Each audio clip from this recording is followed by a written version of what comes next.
Good afternoon. I'd like to welcome everyone to the Committee on Government Oversight and Reform. And we have this afternoon a joint subcommittee hearing. The subcommittees of Transportation and Public Assets, which I'm pleased to chair. And we have our ranking member, Ms. Duckworth. And then we also have the Government Operations Subcommittee, which is chaired by Mr. Meadows, and Mr. Conley is the ranking member. So I would like to call the meeting to order, and without objection, the chair is authorized to declare recess at any time. I would also like to announce the order of business. We'll first hear from the chairs and ranking members, and then we will go to questions. First, I will introduce the witnesses and swear them in, and we welcome them today. In just a few minutes, we'll get to them. So that's the order of business for the joint subcommittee hearing today. And I also would like to note the presence of our colleagues. We have Congresswoman Comstock of Virginia. We may expect, I'm not sure if he's going to be here, but we would certainly welcome Congressman Steny Hoyer of Maryland, Congressman, is it Beyer?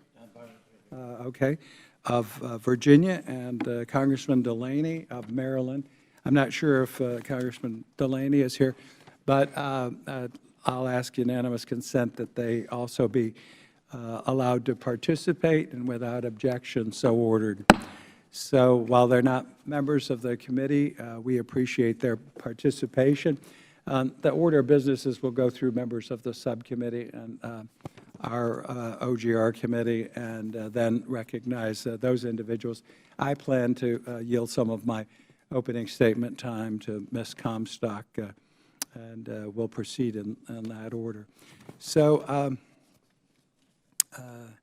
today, I would like to begin by making some remarks, some opening statements, and I'm pleased again to welcome everyone.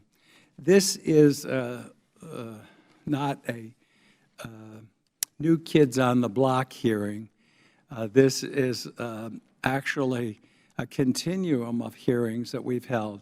I had the opportunity to chair a Transportation Committee, and we looked at the problems with WMATA and Washington Metro during that tenure. On the 12th of January 2015, last year, we had a horrible incident and accident in which an individual lost their life in the Metro system. I called a hearing February 13th of 2015. That was our first OGR hearing to review what had taken place. We personally visited NTSB. We looked at the problem that was identified. We tried to find out what was going wrong at that point, what occurred, that what made that incident occur, and then seek remediation. We did a second hearing, I might remind members, of July 21st, 2015. And I'm very concerned that after talking with Mr. Hart, and we'll hear from him in a while, from NTSB, that some of his recommendations, he told me, were passed on from the fatal incident. In June, I'm not sure if they were taken care of. We had the latest incident. We had a shutdown of the system for, 29 hours, March 16th last month. I gave enough time for folks to prepare for this hearing. I wanted to do something immediate. We do have some new leadership at WMATA, and I wanted to make certain that everyone had time to prepare for this hearing, because we have a Metro system in crisis in Washington, D.C., and we need to find out what has gone wrong, what steps have been taken to correct the problems. We need to look at the management restructuring, and we need to look at the financial structuring that is currently in place. There are few transit systems in the United States that receive the subsidization that Metro does in Washington. So we need to, again, hold people's feet accountable and see what's wrong, look at what's been done, and then look at solutions for the future. That's the purpose of this hearing. That's what we're going to do today. I yield the balance of my time to the gentlelady from Virginia, Ms. Comstock. Thank you, Mr. Chairman, and thank you for yielding. And I would also like to thank him for this hearing and allowing us in the metropolitan Washington area to join. This is a vitally important issue to my district and to our entire region. And I appreciate our new director, our new manager, and I'd like to emphasize so everyone in the audience does understand that Mr. Wiedefeld is the new general manager of Metro. And we appreciate his work with us. I know when he first came and met with all of the Washington area of my colleagues, we all emphasize the cultural change, and I appreciate how much you are taking that to heart and really facing a lot of what you have called the hard truths of the system. We were together at an event yesterday in Loudoun County, and I want to say how much people did appreciate, again, you're talking about the many hard truths that we have on how we're going to have to deal with this in the long road ahead to regain that public trust, given we've had a drop-off in Metro ridership because of the lack of reliability and the increased concerns for safety. So I do appreciate the March report where you yourself have publicly called on Metro to accept these hard truths, and you noted that safety culture at Metro is not integrated with operations and is not well rooted at all levels. I know yesterday when you spoke, you talked about how you're already eliminating a lot of the silos, because what was happening with all the direct reports to you, when something went wrong, everyone looked to somebody else. So you really did highlight some of those problems well, and acknowledged that Metro is actually at this time doing less with more, to quote your statement. And in nearly 10 years, there have been no significant reductions in workforce, resulting in redundant positions among back office staff that will be abolished through attrition where possible.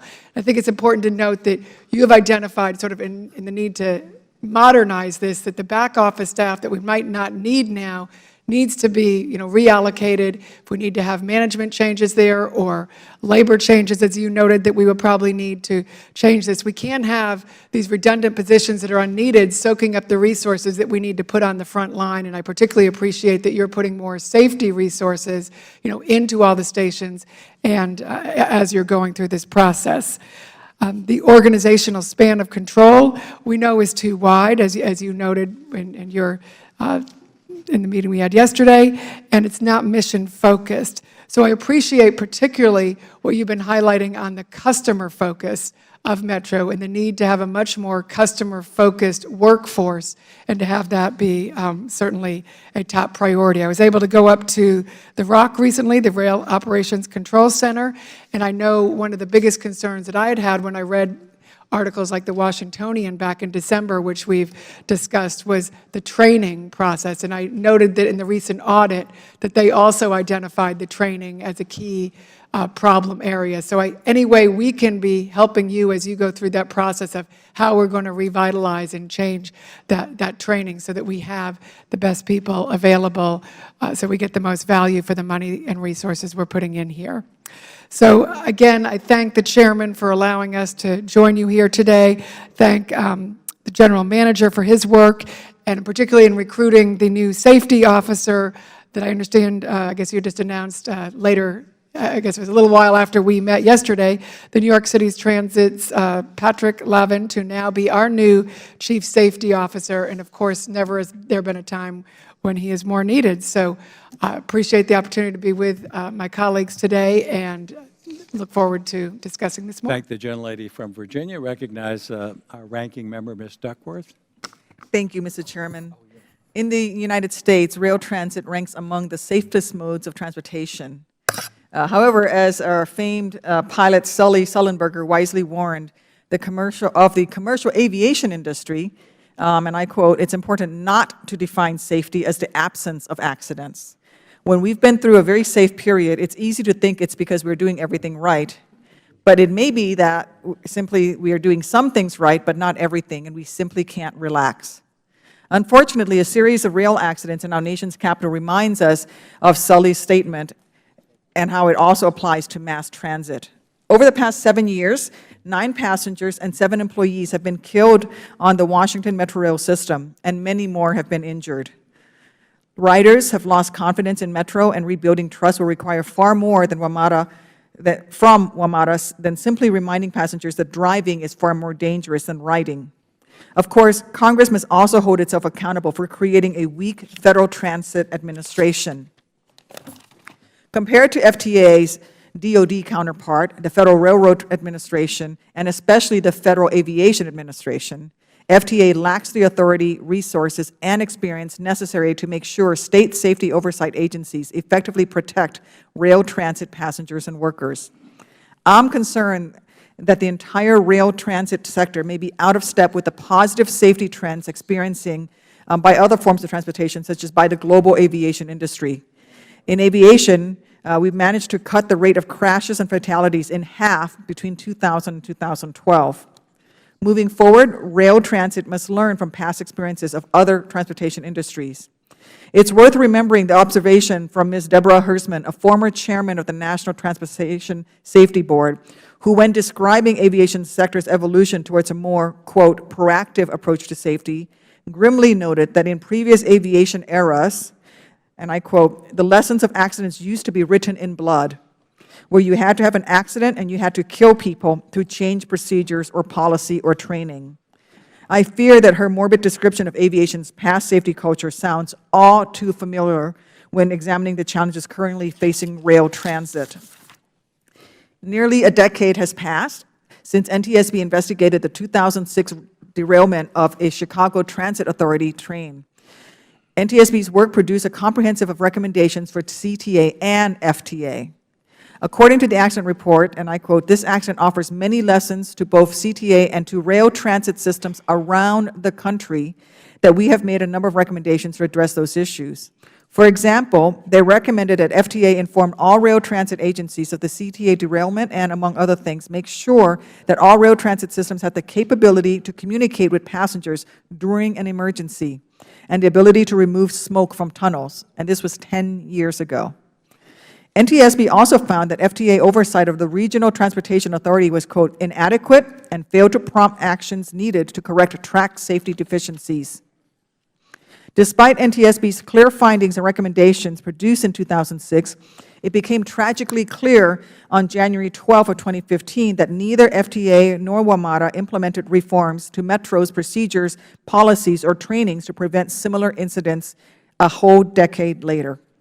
Metro could not communicate with passengers during the emergency. Worst of all, Metro's inability to remove smoke from the tunnel had deadly consequences. My constituents wonder why we even spend taxpayer dollars on NTSB investigations if the lessons are never learned, let alone acted on to prevent future accidents. Moving forward, there seems to be bipartisan recognition that FTA was set up to fail, and I'm pleased that MAP 21 strengthened FTA's authorities to enforce critical safety rules. And I thank the Chairman for his leadership with MAP 21. However, we cannot relax. We must examine what further enhancements must be made to FTA's statutory authorities and explore key issues such as whether FRA would be a more effective safety regulator for Metro. Clearly, there are many lessons FTA can learn, and FRA and FAA can teach those lessons. This committee should play an important role in helping reform spread across agencies and all levels of government. We must also never forget the bottom line. At the end of the day, the millions of Americans that rely on mass transit care very little about which federal agency is overseeing which state entity. Passengers simply want peace of mind that their local mass transit system will transport them safely to work and back home to their families. I look forward to hearing from our witnesses and about how we can achieve this goal. And I yield back, Mr. Chairman. Thank the gentlelady. Let me recognize the chair of the Government Operations Subcommittee, a gentleman from North Carolina, Mr. Meadows.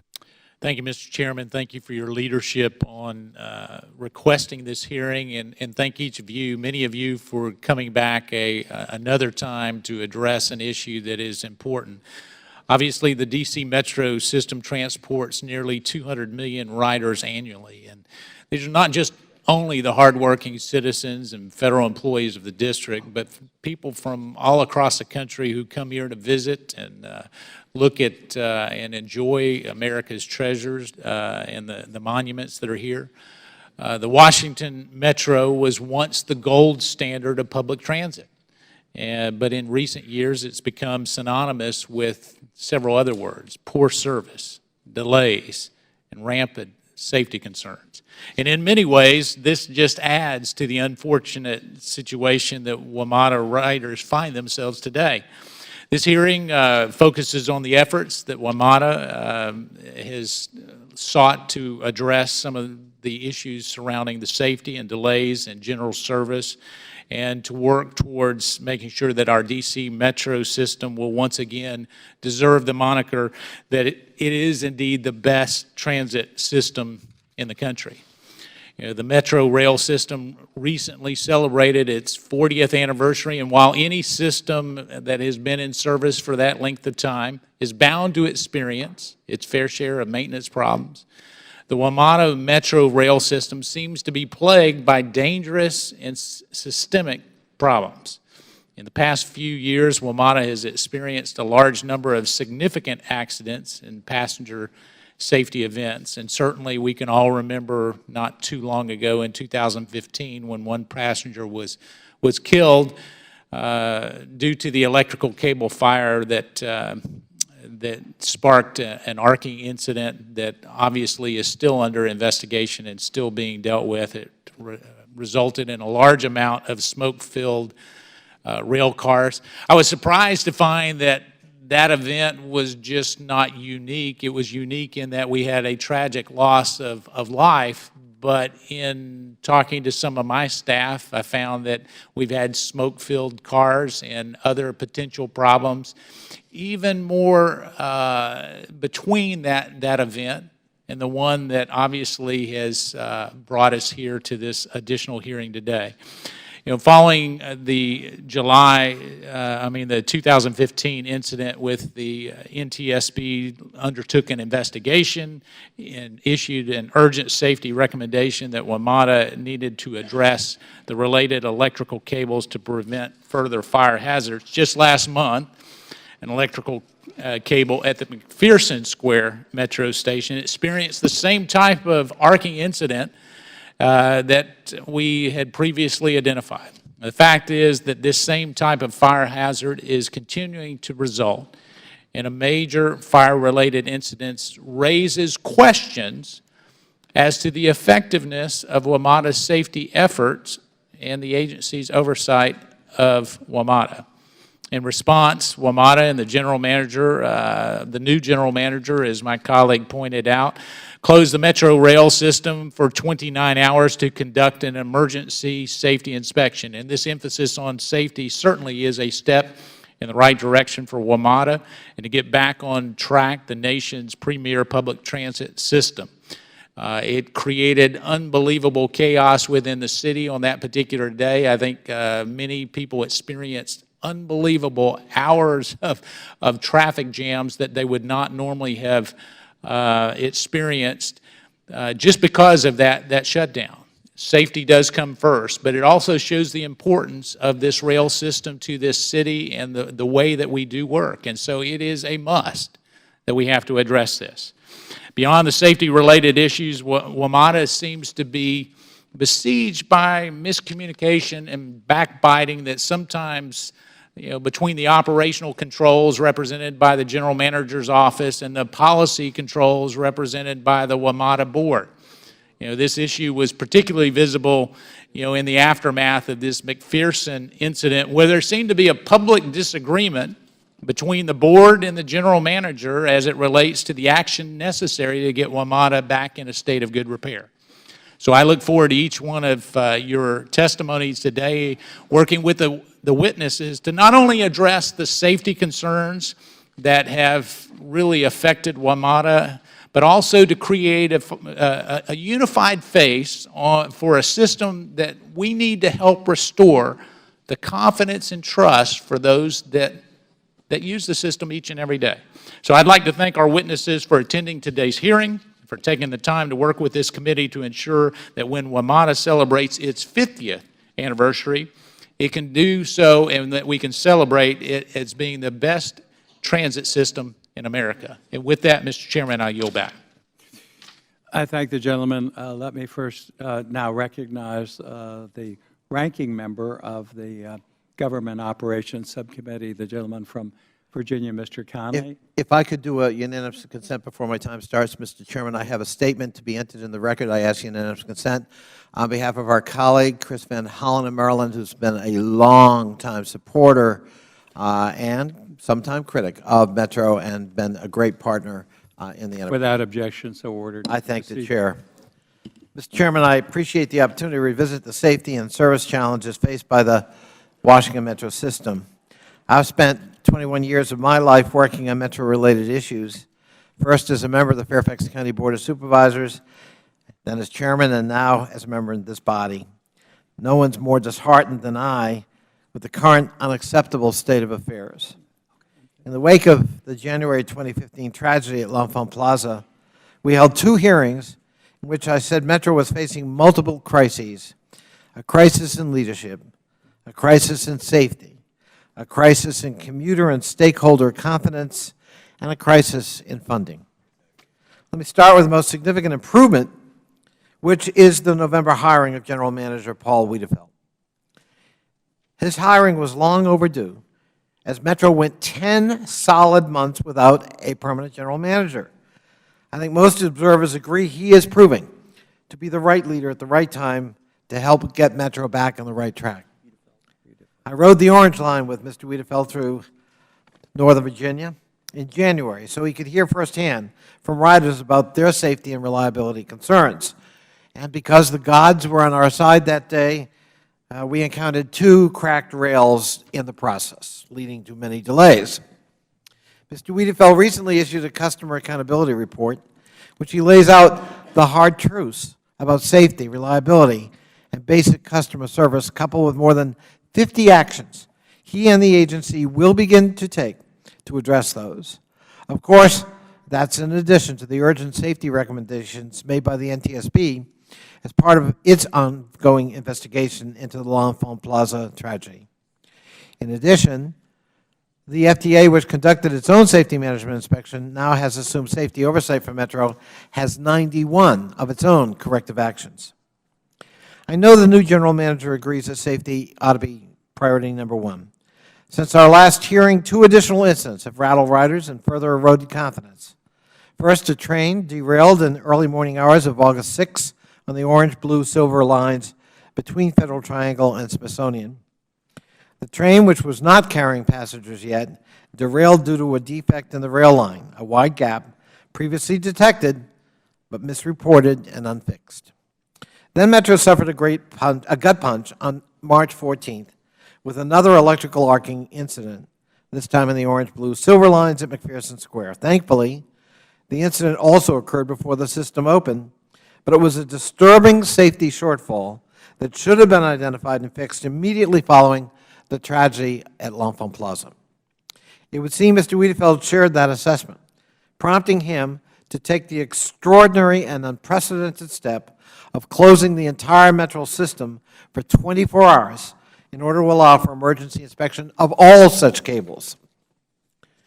Though it created a significant challenge for the region's commuters and Federal government, which encouraged employees to use unscheduled leave and telework for the day, I support the General Manager's decision on that one-day closure, although I caution against prolonged closures in the future. It served as an overdue shot across the bow to the entire workforce at Metro that a culture of mediocrity is no longer acceptable. What's been particularly frustrating with each of the safety investigations is the revelation that Metro does, in fact, appear to have good policies and procedures in place. They're just not followed. They're not implemented, something I know Mr. Wiedefeld aims to rectify. In addition, shuttering the system serves as a welcome message to riders, if you can call it that, welcome that is, that somebody is finally taking their safety and reliability concerns seriously and demanding accountability within the system.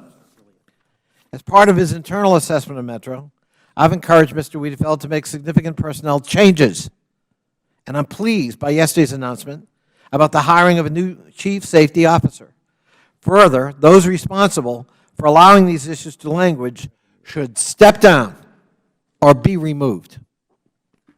Given all of this, it should be no surprise that Metro ridership has declined by 6% and 12% on weekends. In response, Metro hired a consultant to conduct a top-to-bottom review of its operations. McKinsey & Company report offers a blueprint for both strategic short-term fixes that could be applied immediately along with more long-term recommendations.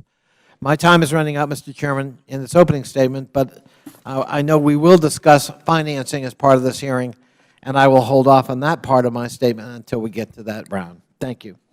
Thank the gentleman, and members will have 5 legislative days for anyone who wishes to submit a written statement in agreement with the minority that is so ordered. We now are pleased to turn to our panel of witnesses, and again, I want to welcome you. Let me first introduce the Honorable Jack Evans, Chairman of the Board of Washington Metro Transit Authority. Mr. Evans. We have Mr. Paul Wiedefeld. He is the new General Manager of the Washington Metropolitan Area Transit Authority. Welcome, sir. We've got the Honorable Chris Hart. He's Chairman of NTSB, National Transportation Safety Board. And we have Ms. Carolyn Flowers, Senior Advisor at the Federal Transit Administration. And I guess you're new to that position, but we also have accompanying you Mr. Matthew, is it Welbys? And he is Executive Director of Federal Transit Administration. And we may call on you because of your expertise. So I'd like to welcome all of our witnesses. The order of business is such that we allow you about 5 minutes. Some of you have been here before, some of you haven't. We'd like you to summarize your testimony, hopefully in that time. If you'd like additional information or statements or data to be submitted, just ask through the chair or a member, and we'll be glad to do that. Now, this is an Investigations and Oversight Committee of Congress, so we do swear in all of our witnesses, so I'd like you to stand, if you would, please. Raise your right hand. Do you solemnly swear or affirm that the testimony you're about to give before this Committee of Congress is the whole truth and nothing but the truth? Let the record reflect that all of the witnesses answered in the affirmative. Again, I want to welcome our chair of WMATA, Mr. Evans, and we'll recognize you first. I think you're on. Get into the mic. The mic. You'll hit the red. Make sure it's on. Hit the red button there. All right, there we go. And up. Thank you. Well, good afternoon. My name is Jack Evans, and I'm Chairman of the Board of the Washington Metropolitan Area Transit Authority, better known as Metro. And I also, for the last 25 years, have represented Ward 2 on the Council of the District of Columbia. And I want to thank you and appreciate the opportunity to testify before you today on what is the most critical issue facing our region. And first, Chairman Mica, I want to acknowledge your enormous commitment and leadership in the transportation field throughout this country. And Chairman Meadows, on behalf of the residents of the District of Columbia, I want to thank you for coming to the State of the Union speech by our mayor, State of the District speech. And we appreciate your support of the district. And our ranking member Duckworth, as a graduate of the Elliott School of International Affairs at the George Washington University, where I know you're very familiar with the District of Columbia. And certainly last, ranking member Conley, I want to thank you for your constant support and advocacy for Metro. And I want to thank all of you, and certainly I want to recognize and thank my Congresswoman, Eleanor Holmes Norton, who has done a fabulous job representing our region here. I want to give you a little background so you know where I'm coming from here. I moved to Washington, D.C. as a summer intern in 1976, had an opportunity to ride Metro when it first opened, and you've heard my comment before. It was a shining, new Metro system reminding us all of the Jetsons. Remember the TV show, George Jetson, and there it was. I moved here in 1978 permanently, rode Metro throughout the 80s and 90s. In 1993, joined the board of Metro and served on the board from 1993 to 1999, twice as chair of the board. When I left Metro in 1999, the end of 1999, it was a shining example of regional cooperation, and as has been mentioned, was the envy of transit systems throughout the country. I rejoined the board in January of last year, and I was outraged, and I want you to know this, at what I had found. 15 years after I left this system, the finances were in chaos, and the operations were just behind it. What happened? How did we get here? First, we have to realize something. I want everybody to recognize this. Metro is all of us. It's not just Paul and I. Metro is everyone in this room, and we have to take responsibility for this system and get it fixed. Because we talked about who rides Metro. Well, 200 million people ride Metro a year. District, Virginia, Maryland residents. 22 million people visit this region every year. And 35% of our riders are federal workers. 50% of the federal workforce rides Metro. That's all of you. It's all of us. And it's an important thing to remember for later in my comments. So what are we dealing here? We're dealing with operations, and Paul's going to talk about that. He's going to talk about how we got to where we are and what we were going to do to fix it. But I can say one thing. We have years of neglected maintenance, and the idea of fixing this by working 3 hours at night and on the weekends is not working. We need a better plan. Now, the finances. Even if this system were operating like a clock, it will never survive under the financial structure that we have in place right now. Quickly, we get our money from two areas, $1.8 billion budget, $900 million from the fare box, $900 million from the region, okay? Right now, what I'm dealing with, I have a $2.5 billion, let me repeat that, $2.5 billion unfunded pension liability problem. Next year's budget, starting out of the box, we're $100 million short, because we balanced this year's budget with $100 million of one-time money. Add on to that, increasing costs, we're $150 million short right out of the box. And I have an $18 billion deferred capital maintenance problem. This is the maintenance that Paul's going to talk about that needs to be done. It's the new cars that we have to buy. And it's systematic problems like the Roslyn bottleneck that prevent us from getting trains across the river and into the district. All has to be fixed. So what are our solutions here? Number one, we need the federal contribution on the operating side.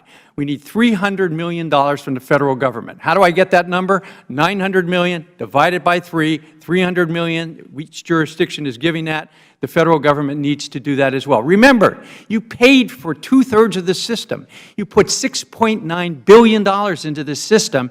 You have to help us. Otherwise, we can't survive. Secondly, we need a regional funding source, and bear with me as I run out of time. We need a regional funding source. We've been talking about it since 1993 when I first joined the board. This committee had a hearing. Here it is, 2005.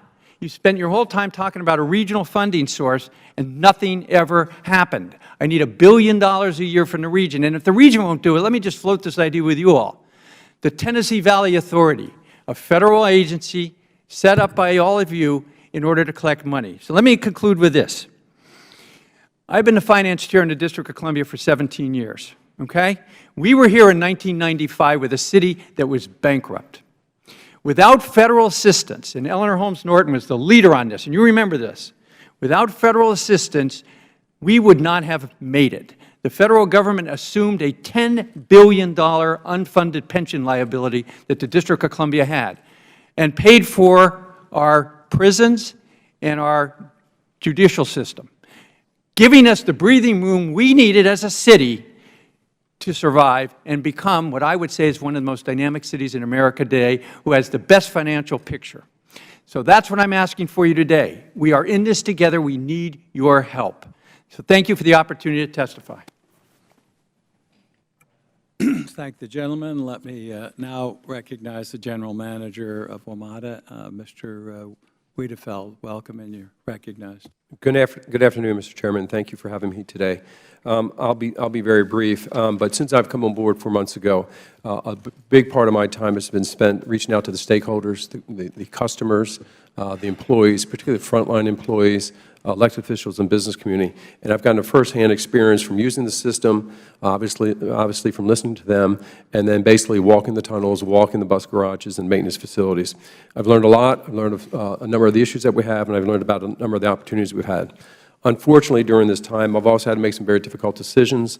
The first one dealing with the blizzard that we had that hit the region, and the second one is the cable fire at McPherson Square.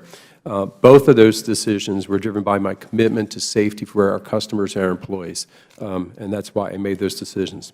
In the near term, my priorities remain to be safety, service reliability, and getting our fiscal house in order, as the Chairman just mentioned.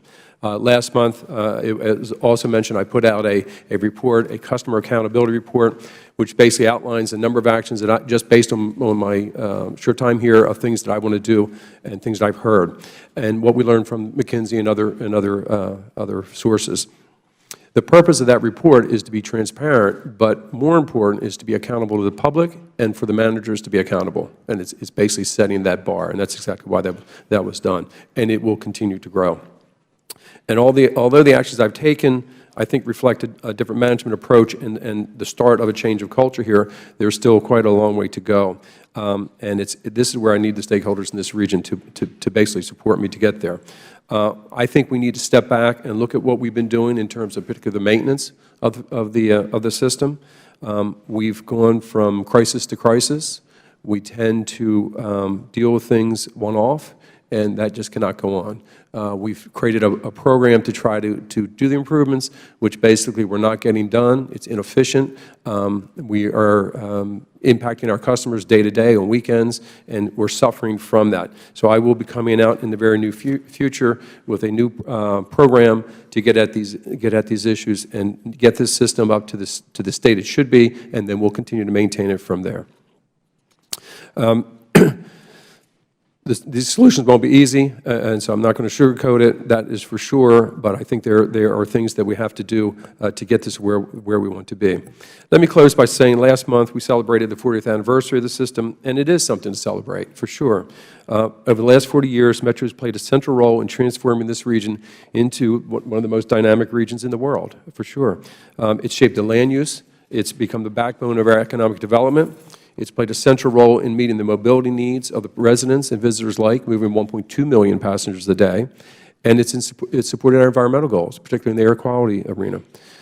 In short, Metro has been and will remain the critical economic growth and quality of life in this region. We'll support it. But it is therefore time for us to be realistic to address the challenges we are facing as a region to make the Metro system great again. Challenges that, in my opinion, must be met given the Metro's vital importance to the region today and tomorrow. Thank you for your attention. I do want to take a moment, though, to thank our regional congressional delegation for their support. I also want to thank the Chairman, Chairman Mica, Congressman Connolly, and Congressman Comstock for the help in supporting the efforts to reach the agreement on the cellular phone installation. So I really do appreciate that. I'll be glad to answer your questions later. Thank you. I thank you, and we'll hold questions till we've heard from all the witnesses. Mr. Hart is the Chairman of the NTSB. Welcome back, and you're recognized, sir.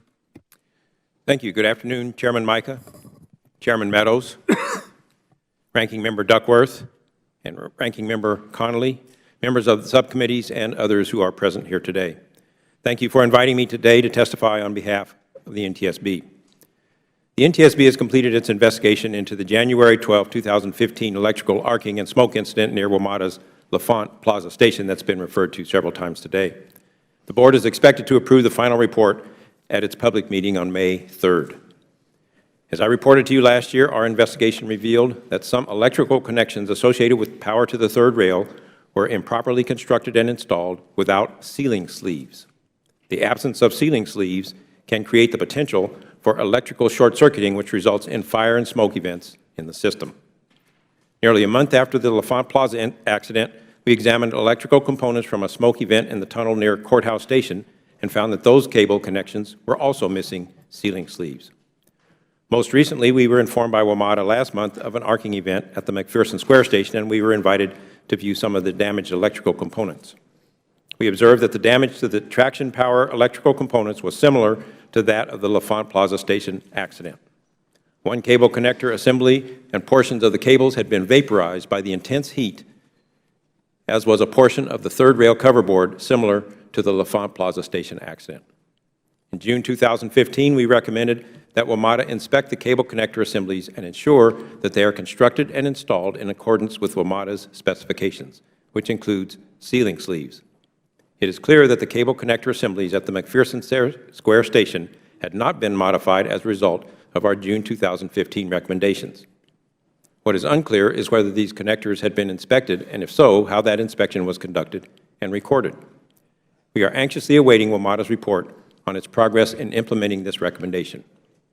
Since 1982, the NTSB has investigated 13 accidents involving WMATA. More than half of those investigations have occurred since 2006.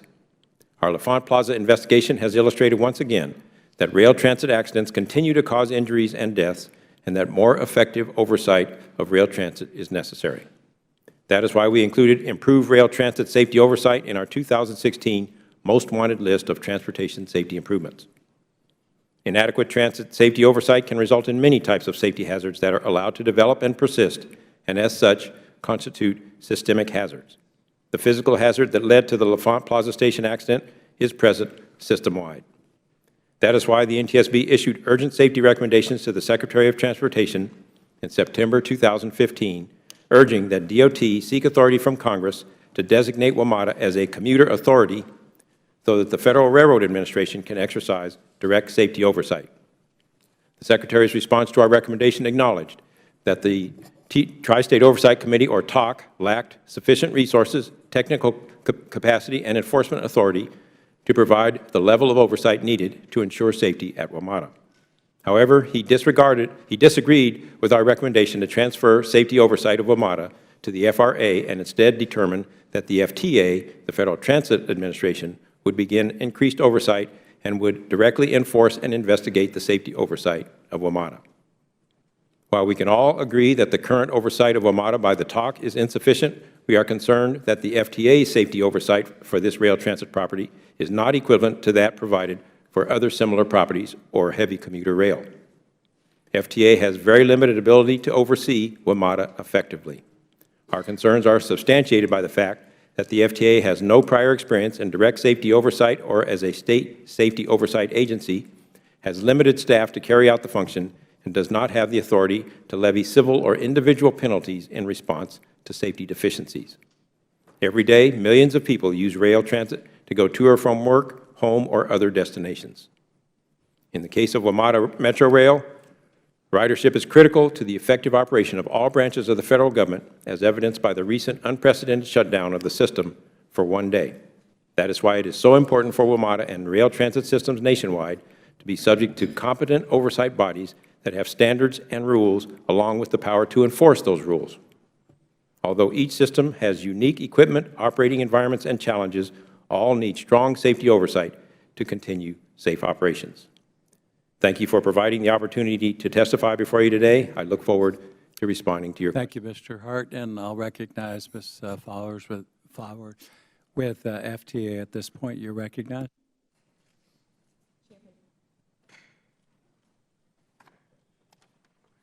Sorry. Chairman Mica and Meadows, Ranking Members Duckworth and Connolly, and members of the committee, thank you for inviting me to discuss the Washington Metro Rail system. At the FTA, the safety of public transportation passengers and workers is our single highest priority. Transit is among the safest ways to travel in communities throughout this country. However, here in Washington, D.C., serious incidents, crashes, and safety lapses have highlighted the need for change and improvement. In 2012, with the passage of MAP 21, Congress granted FTA the authority to oversee the safety of public transportation through the existing State Safety Oversight Agency structure. Since then, FTA has reorganized and significantly strengthened safety staffing and oversight functions that take on the new federal oversight role. Each transit agency is still responsible for inspecting its own infrastructure and conducting the necessary training to keep their services safe.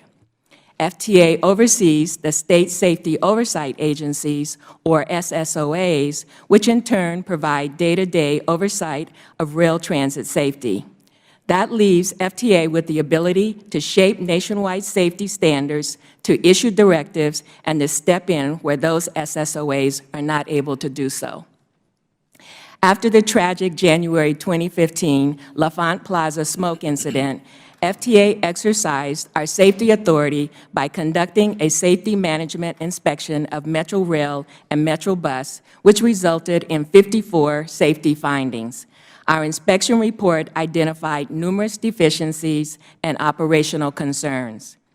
In October 2015, Secretary Fox instructed FTA to temporarily assume the responsibilities of the local SSOA, the Tri-State Oversight Committee, or TOC, which has lacked adequate enforcement authority. Since last fall, FTA has been on the site at Metro providing direct safety oversight of Metro Rail. Our safety team is comprised of subject matter experts from across the department.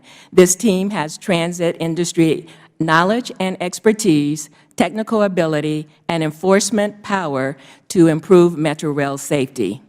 Over the past several months, on a daily basis, we have conducted inspections and investigations and verified corrective actions. As of last week, FTA had conducted 107 inspections that covered track, Rail Operations Control Center, vehicle and systems maintenance, automatic train control, and traction power. During these inspections, we identified 229 defects requiring 66 remedial actions by Metro. In addition, we are directing 140 open investigations. In late March, FTA initiated a three-part safety blitz, which is an intensive targeted series of inspections that focused on three areas: red signal overruns, track integrity, and rail vehicle securement. The FTA role is temporary. FTA's role in direct safety oversight is temporary. It is critical that Maryland, Virginia, and the District of Columbia join together to create an SSOA with adequate authorities and resources. Secretary Fox urges in actions and words that the three jurisdictions come together with all haste to create the Metro Safety Commission that the local jurisdictions first outlined 6 years ago. In closing, as the former CEO of the Charlotte Area Transit System and the COO of the Los Angeles Metro System, I know that it is a challenge to balance safety and service demands, but keeping people safe is not a choice. For our part, FTA took action to focus on Metrorail's safety condition as both an urgent and critical problem requiring immediate and decisive action. FTA's oversight activities focus on Metrorail's serious safety needs for the short term, and we continue our work with the local jurisdictions to establish a new and effective SSOA for the long term. Thank you for calling this hearing, and together with FTA's Executive Director, Matt Wilbus, I look forward to answering your questions. Thank all of our witnesses for their testimony. I'm going to dive right into questions. I want to separate my questions to two parts. First, I want to talk about the incident of January 12th, our subsequent hearing on February 13th. Then I want to look at the overall picture of, Mr. Evans said, the crisis and chaos in Metro. So first of all, after the incident, we held a hearing. Mr. Hart, I went down personally, inspected the cable. We identified what we thought was the problem. You've identified it again here today. Then you told me you gave recommendations to WMATA by June. Is that true? Correct. Okay. And I just heard you, Ms. Flowers, you've given a number, and you verified deficits, safety deficits. When did you first give them? Did you go in, do you recall when you went in after the January death? You gave them to them in June last year. Yes. Okay, we got two nodding heads here. I have a problem because the current WMATA director or administrator's manager is not there then. But the first thing you would have done, and I'm not you know, the sharpest electrical engineer on the block, is go in and change out those cables that we saw were shorted, that didn't have proper seals, and that were arcing. Can you tell us what was done, Mr. Acting General Manager, or Mr. Evans? Yeah, I can tell you, the 65% of them are done. But were they done, after June, and to what date? That's to date. To date, the end of okay. March, yes. But they're still not done. And That's right. and we think the arcing was also the problem of the smoke and and why you shut it down March 16th, right? Right. I'm not sure yet. So there's about 35% undone of the cables, okay? I got involved in this after that because we found out what we asked you to do years ago and promised you $150 million, $1.5 billion to get the communications and some other things. That's our contribution to capital improvements, was only done at the station. That's why we probably lost that life, because they couldn't communicate. You've been there now a short time. Is the wireless communications agreement finalized to finish it? Yes, it is. It is, okay. Cell phone, yes. And that's underway. When do you anticipate that would be done? What we're doing is we're doing a 1-mile section in a tunnel as a pilot. When right now. is the finish date? What we're going to do is, after we see how we're trying to do that, then we're going to come out with a schedule based on that, because we don't. You think it'll take a year? You don't know. You're going to see what it takes to do a mile at a time. No, I'm going to do, we're We going have to do a mile as a pilot. 118 miles, whatever we have. No, we're going to do a mile as a pilot, and then we're going to come out with a schedule based on what we learned from doing it for that Well, mile. we need to restore public confidence. People can get on that and have no rescue means. At least they have their personal communication device that doesn't work within the tunnels. It may work in the stations, as we saw, but somebody died. Okay, so that needs attention. I agree. That's part of what I wanted resolved, and threatened to withhold money if we didn't get something done. And this money game is mind-boggling. I asked what's WMATA's unliquidated balance in open grants and money coming from the federal government as of the 18th of March. It's $783 million. It's not like they don't have the money. Last year, in 2015, they had $485 million available. They had the money available. What they have is incompetence, not to get the job done. Now, you're a new kid on the block, and we're counting on you. But I want people fired. I want something done. Now, you got the communication system underway. We've got to resolve the arcing. The arcing causes smoke and people die. And the thing is in chaos. You closed it down for 29 hours. You have falling ridership, and you have increasing operational costs, I see here. Okay, let me, this burns me. Now, this caused me to go deeper into your finances.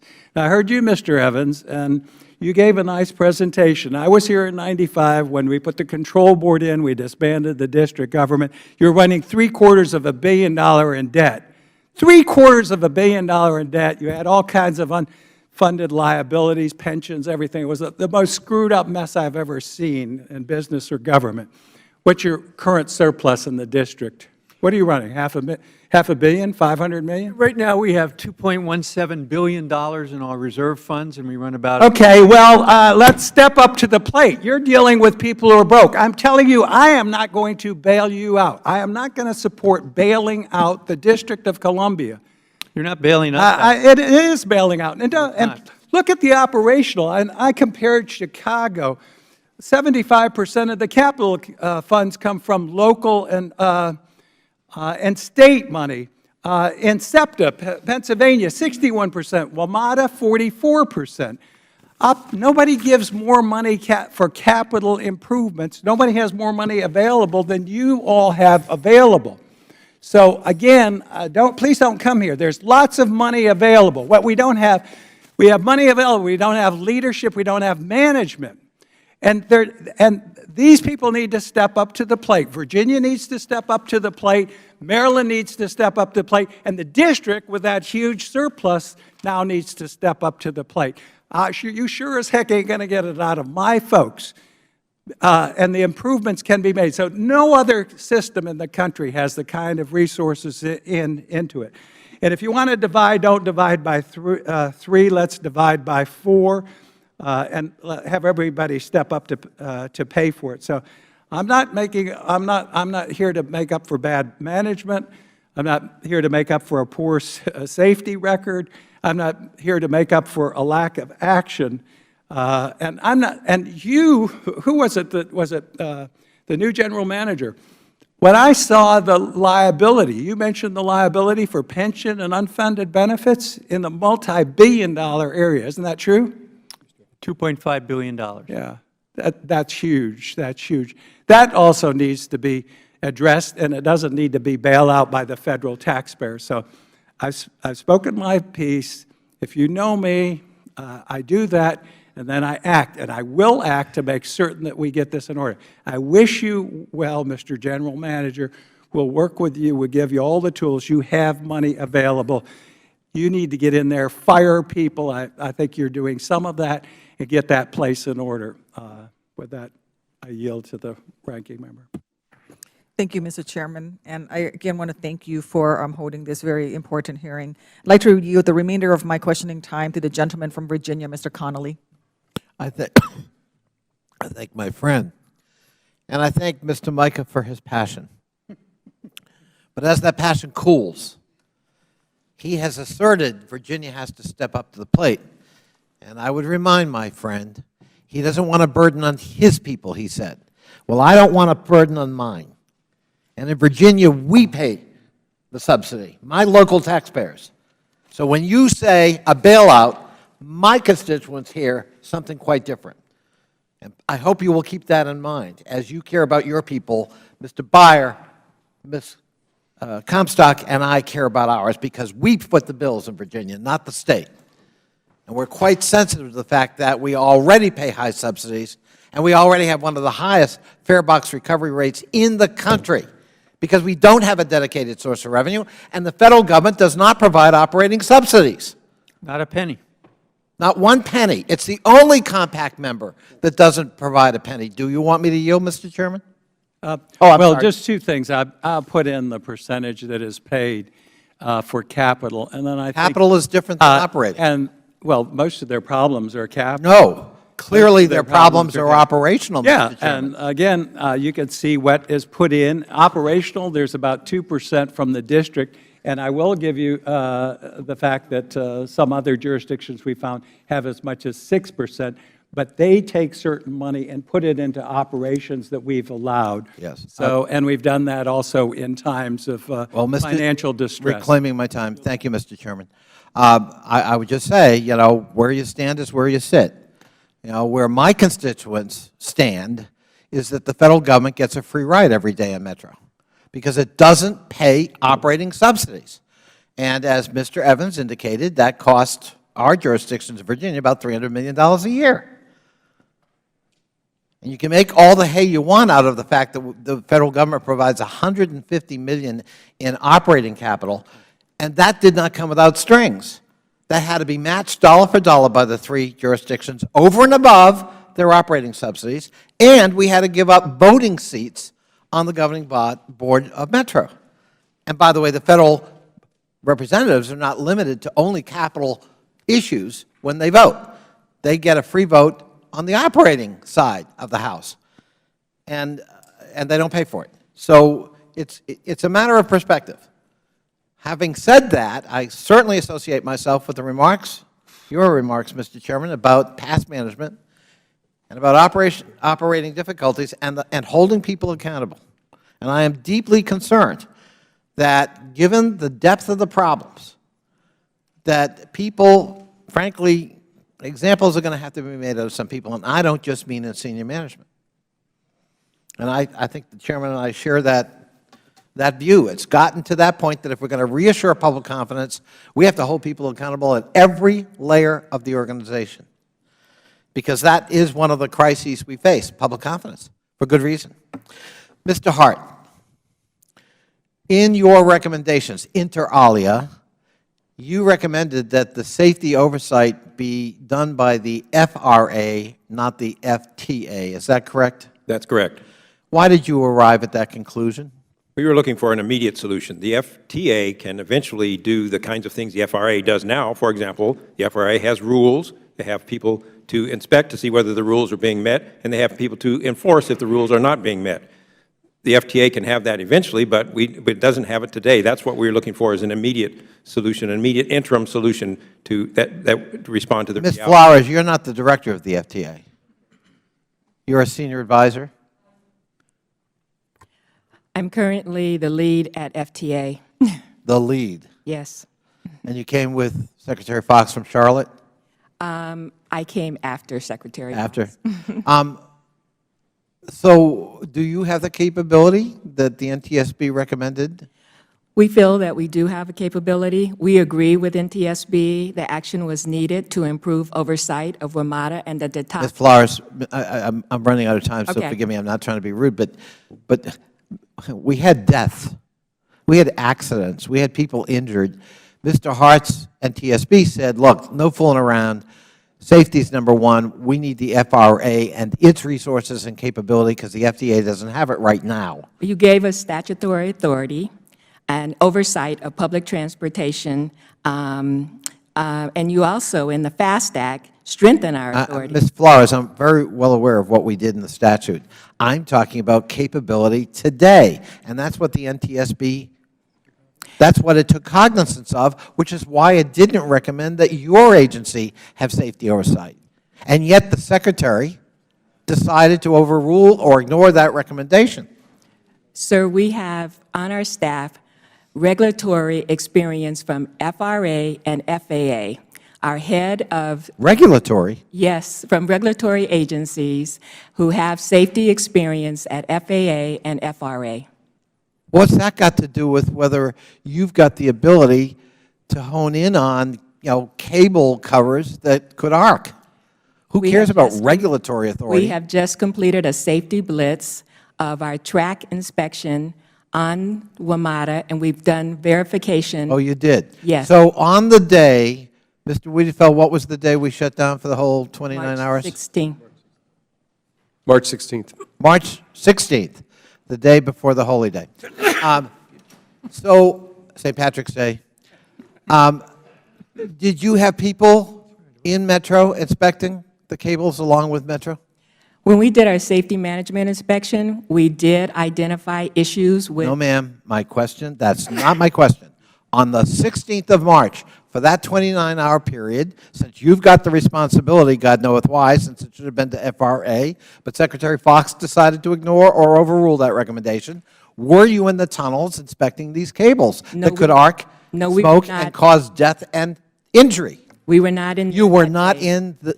But So one of the most important safety issues we're facing, in an unprecedented move, shutting down the whole system, hard to find in any other transit system in America, the FTA, which claimed authority, overruling the NTSB by the Secretary of Transportation, you were not there.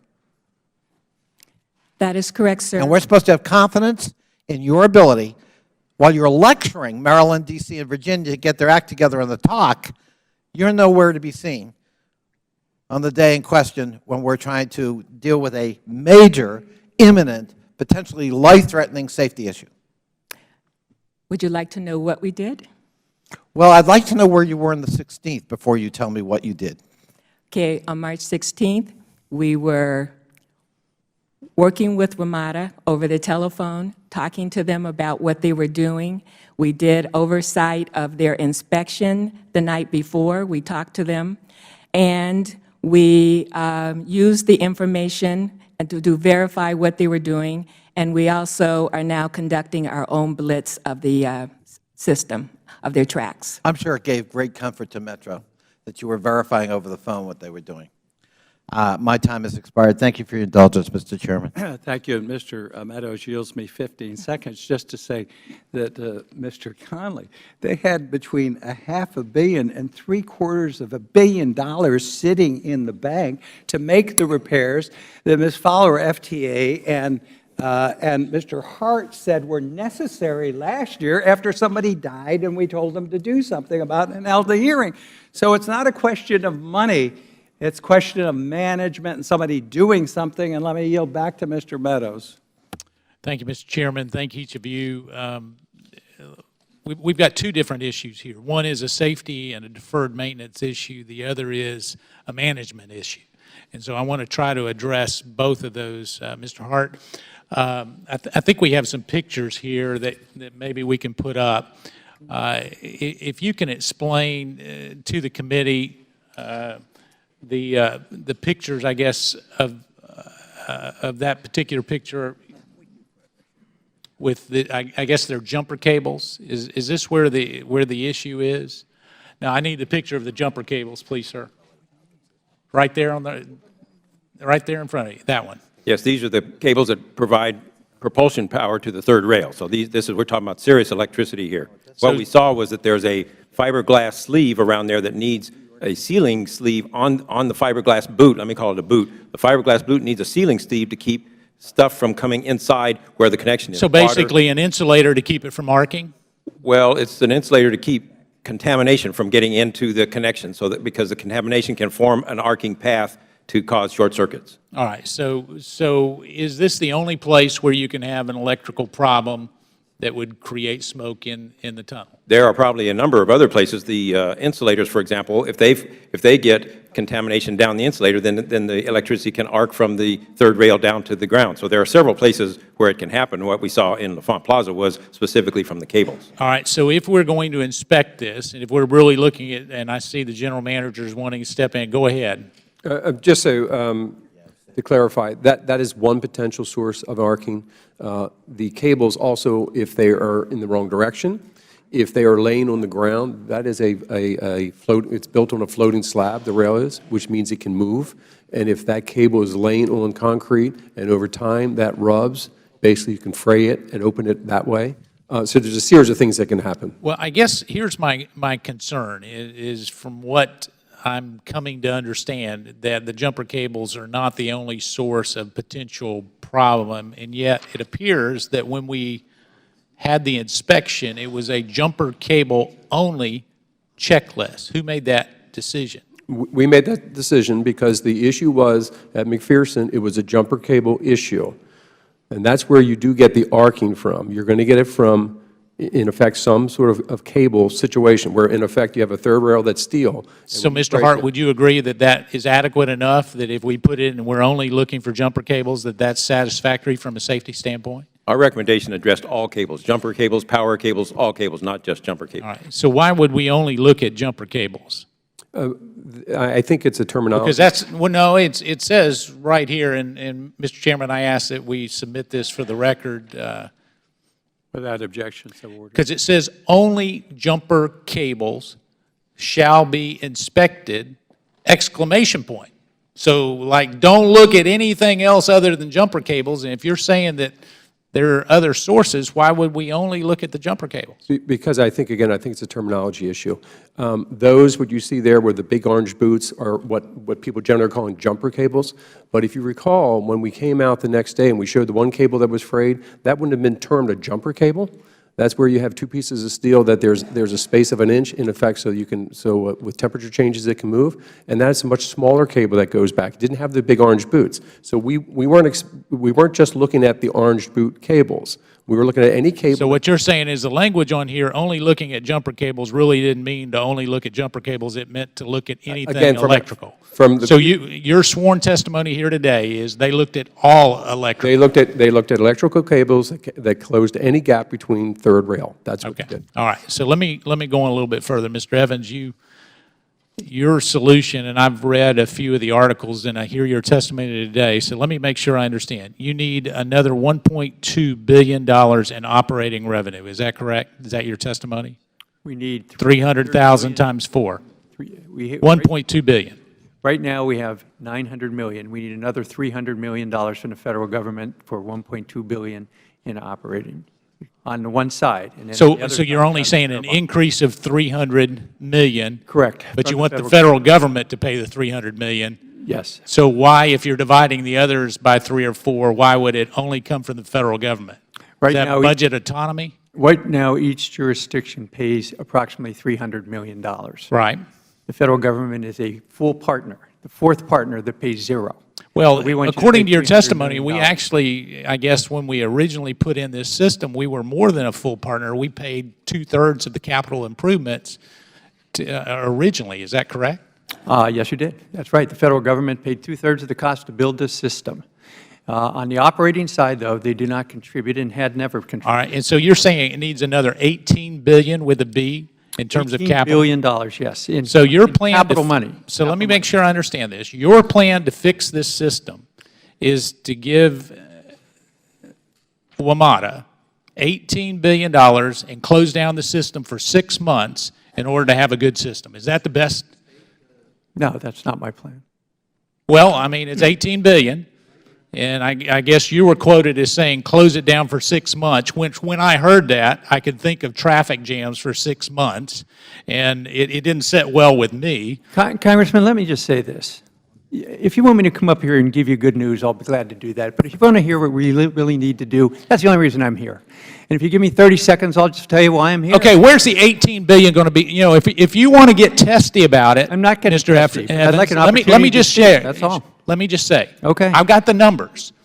And if you're looking at increasing the operating revenue the way that you're talking about, you become the most expensive operating system, more expensive than Chicago, more expensive than New York, more expensive than Pennsylvania. So why would you have the highest operating costs out there? I mean, what would justify that?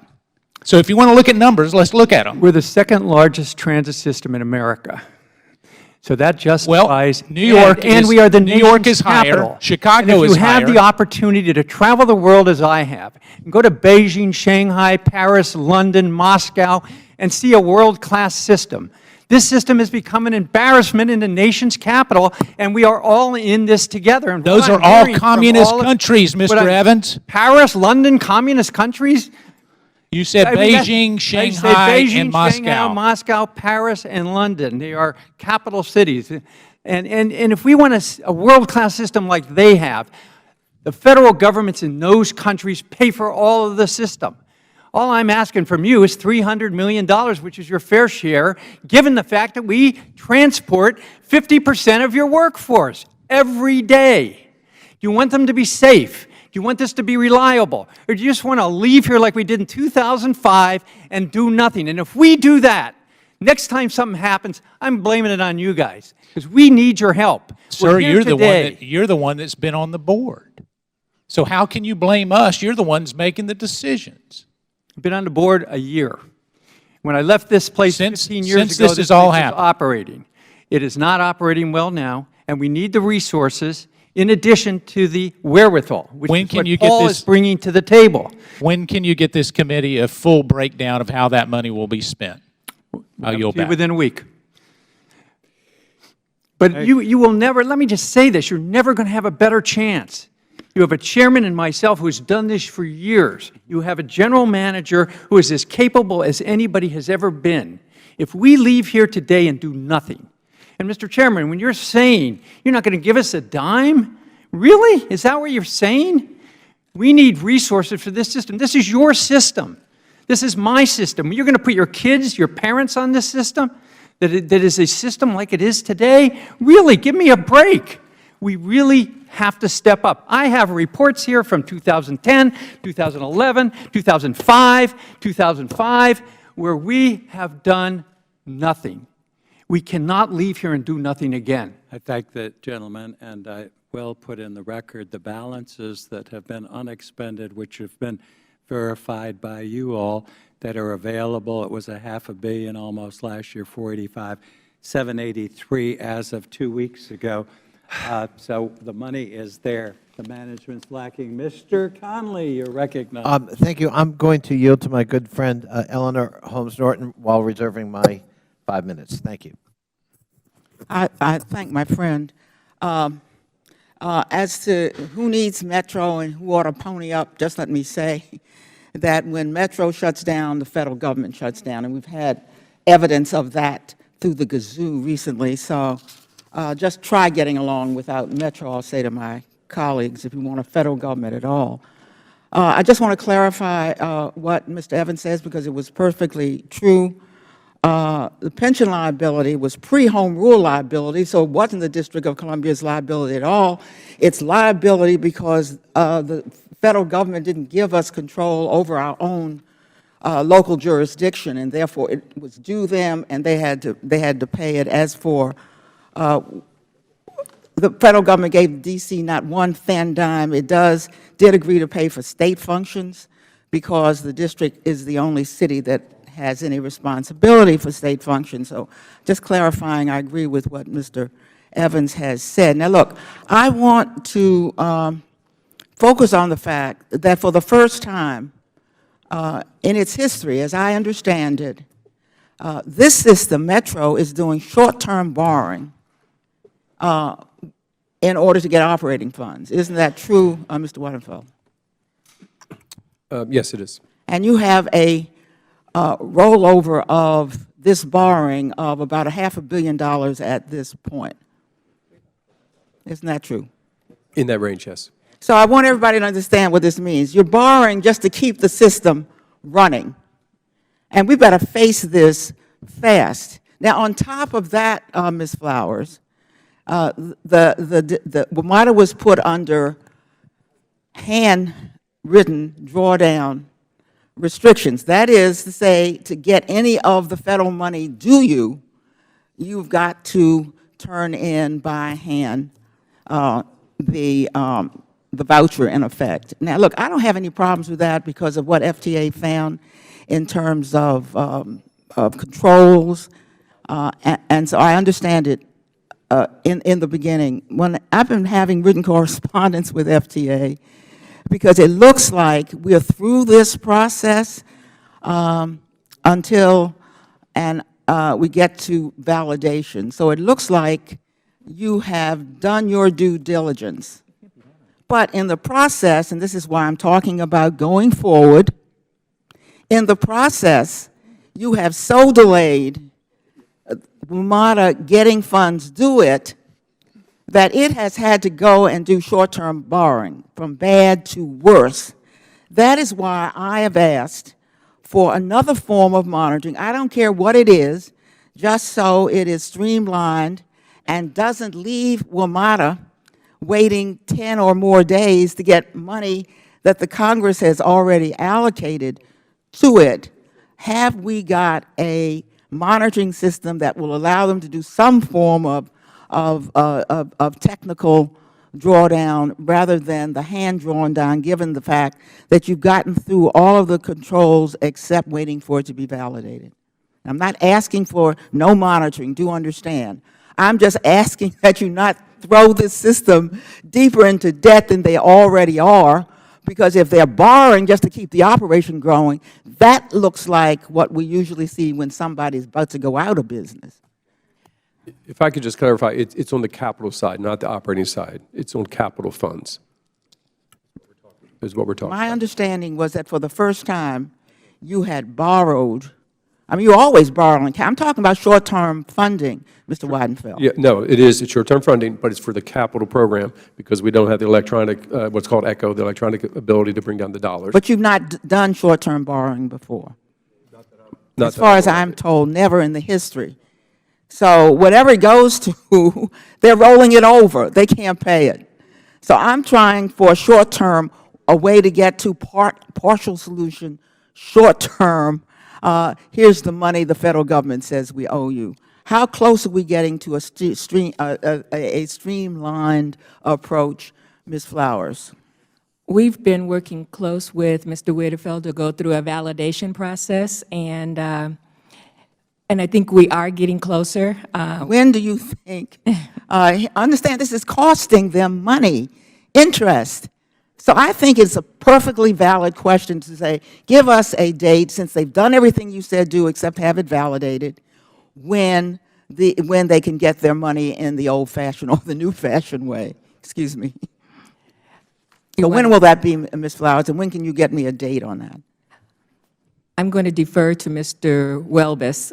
who's been working with WMATA and our region to work on this restricted drawdown process. Congresswoman Norton, over the last 2 years, we've paid $845 million to Metro, and Metro brings us their request for payment as long as they have the. Sir, I asked for a very specific question. My time is running out. When will they get off of this short-term? I'm sorry, these restrictions that are putting it more heavily into debt. So we're doing testing and validation. We just agreed in the last month to the testing and validation plan, and in the coming months, we'll make sure that Metro's doing the financial activities that we requested in our oversight review. During 2016, it is possible, if Metro fulfills the requirements, that they could move off of restricted drawdown, but it will be up to Metro. I'm going to ask you to submit to the chairman within 30 days a date where you propose date when you think that WMATA will no longer be put on these kinds of restrictions that keeps it from getting money owed it. I want only to say to my good friend, Mr. Evans, this notion about, which I certainly agree with, to create a dedicated funding source, it's become a mantra. I'm asking you, Metro, somebody, put a proposal on the table. Nobody is going to do anything about dedicated funding until somebody just puts something on the table for others to react to. I think that would move the ball along. And I thank you very much, Mr. Chairman. Thank the gentlelady. We've exhausted the Republicans on our side, so I'll yield to Ms. Comstock, and then we'll go to Mr. Conley. Mr. Chairman, I didn't know it was that easy to exhaust the Republicans. Hey, I'm still here, Jared. You got this one, even with all my Italian energy. Go ahead. Thank you, Mr. Chairman. After seeing a little bit of the back and forth here, one of the things I'd like to recommend to all of my colleagues here is to focus on our new general manager here, who has really set out some good things that we all can agree on. So there'll be time later for some of the food fights and some of the things we've seen here, but I think where we need to focus right now is on what Mr. Wiedefeld has focused on, and I think a lot of our colleagues on a bipartisan basis agree on that. So I would encourage everybody as we go forward on this, let's work on all the things we agree on first before we start any of these fights. And in that effort, I wanted to ask Mr. Wiedefeld on, and I appreciate what Mr. Evans said about you. It's capable of anyone who has ever been here, and you certainly demonstrated that from the beginning as we have been talking about this. You cited that over 10 years, there have been no significant reductions in force, resulting in redundant positions among back office staff that should be abolished.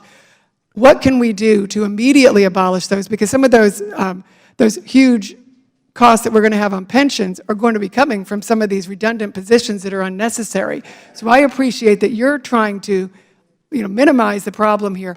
What do you need from us, if anything from us, that we can help you immediately remove those redundant positions, put people where they need to be, and fire the people? I appreciate my colleague, Mr. Connolly, talked about firings. When you fire somebody for direct wrongdoing, there's some savings in our pension costs right there, because I think the taxpayers thinking that those people who caused all these problems and for 10 years didn't do anything and have ignored all of these things over and over, those people need to be fired, and we need to be taking the action that helps you change this system, the cultural change that I think you are very committed to, that we've seen your positive action here. And I would very much like to work with you and my colleagues on that type of positive action as quickly as possible, if you can identify some of those ways to make it quicker. I have already done, started moving that direction. I've done some personnel changes. I've reorganized the agency, and I've made it very clear to everyone, particularly the all at-will employees, that basically this is the way we operate, and if you don't understand that, then it is not a good fit for either one of us. So that is progressing. I'm not going to get into individual personnel issues here, but that is progressing. And I would mention, I know in the audit, the HR department seemed to be one of the departments that isn't working very well. And then again, basic things like the maintenance department, I quote from the report, they didn't have simple things like repair kits with necessary parts for common repairs. Like things like if the maintenance office, whoever's been running the maintenance office that didn't go and put those repair kits that they have to be told, build repair kits with necessary parts for common repairs. You know, any auto body shop knows that, and that the person who's running this. So I think it's very helpful if we see people like that moving on and putting capable people to do those kind of basic repairs.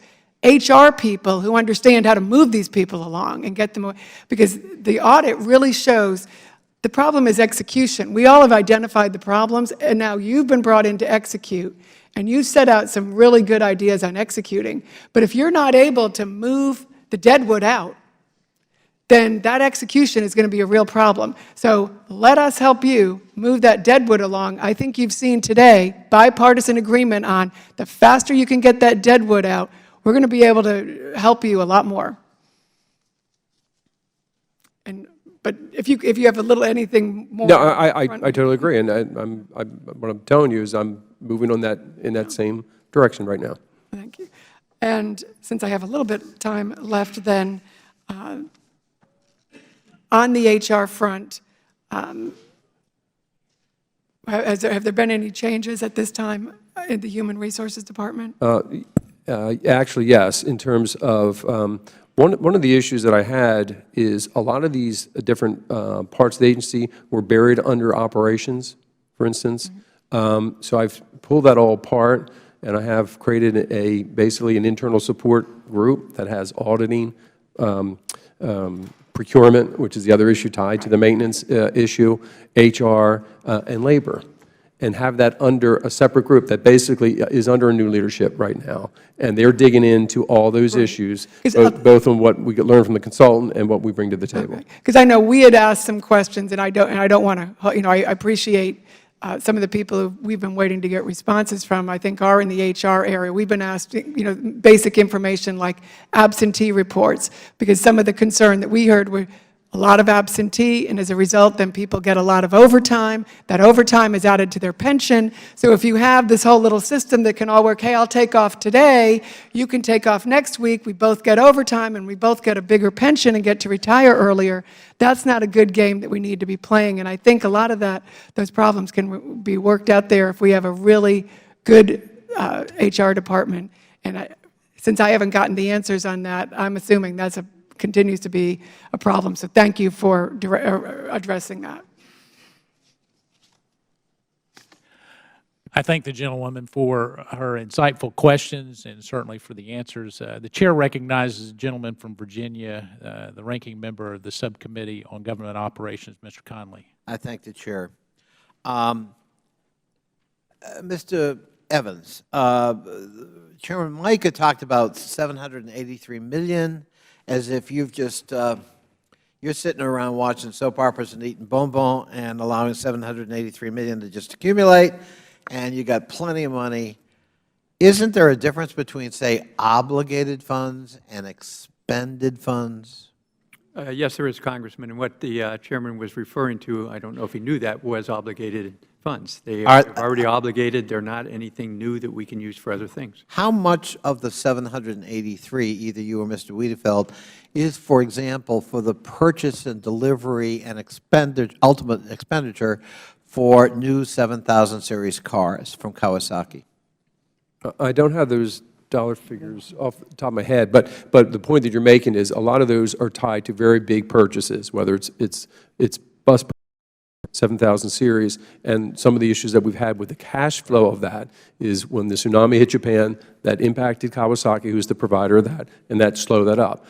In a major bus purchase that we had, there was a company went out of business, so that slowed those dollars up. Right. So that, and I think FTA can attest to that. That is, I think we're in the range of what other transit properties have. I just would urge you quickly to help dispel this this myth of you're sitting on a lot of capital you don't know what to do with.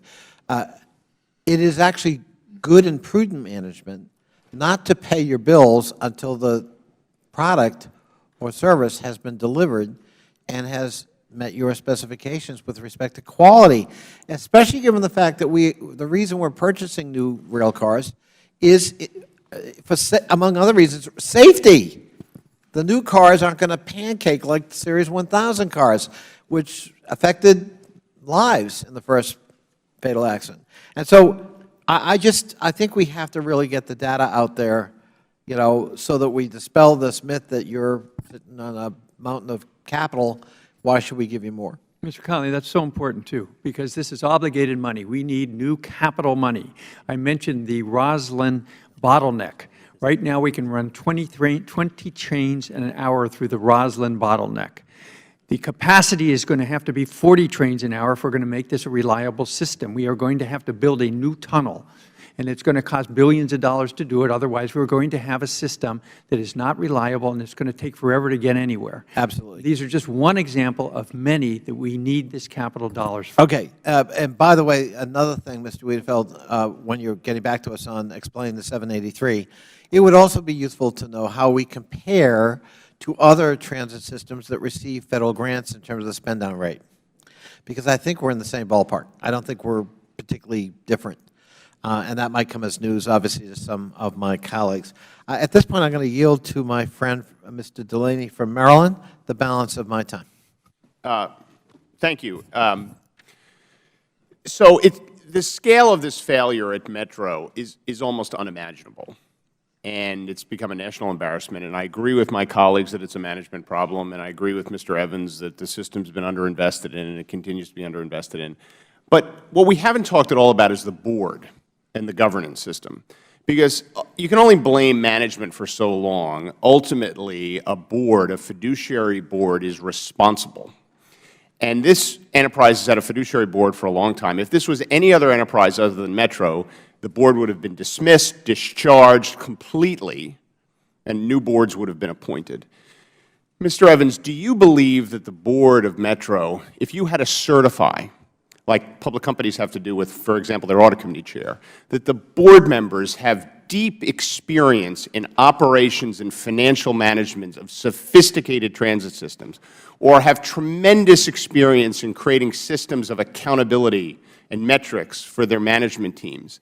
Do you feel like you could certify that the individuals who sit on this board, and I looked at some of the board committees, they have a safety committee, obviously they completely failed. There's a finance committee, complete failure. Customer service committee, complete failure. There's a real estate committee, maybe they did their job, I can't really speak to that. But it just seems to me that at some point we have to ask hard questions about who's actually on the board of this organization. What is their experience? Are they just people who, you know, get these positions because of political paybacks, and they know nothing about transit or transportation or operations? I mean, why aren't we getting the absolute best proven executives in the Washington region, people who run some of the most successful enterprises, you know, not small little enterprises, but big enterprises? Do we have a governance problem that goes to the board? Do the people on the board know what they're supposed to do? And are they the kind of people where you would put up their resumes and say, there's no better person in the country for, you know, who's chairing my finance committee. There's no better person in the country chairing my customer service committee. There's no better person in the country chairing my safety committee. Is that the kind of board that is governing this, or is that really the problem? No, that is not the type of board that is governing this. So let me address this quickly. We have a 16-member board, which is way too big. Organizations that have 16 members, like the Kennedy Center, people raise money, but they don't run an organization. When I was on last time, we had 12. It was too big. And then they added 4 federal representatives a couple years ago.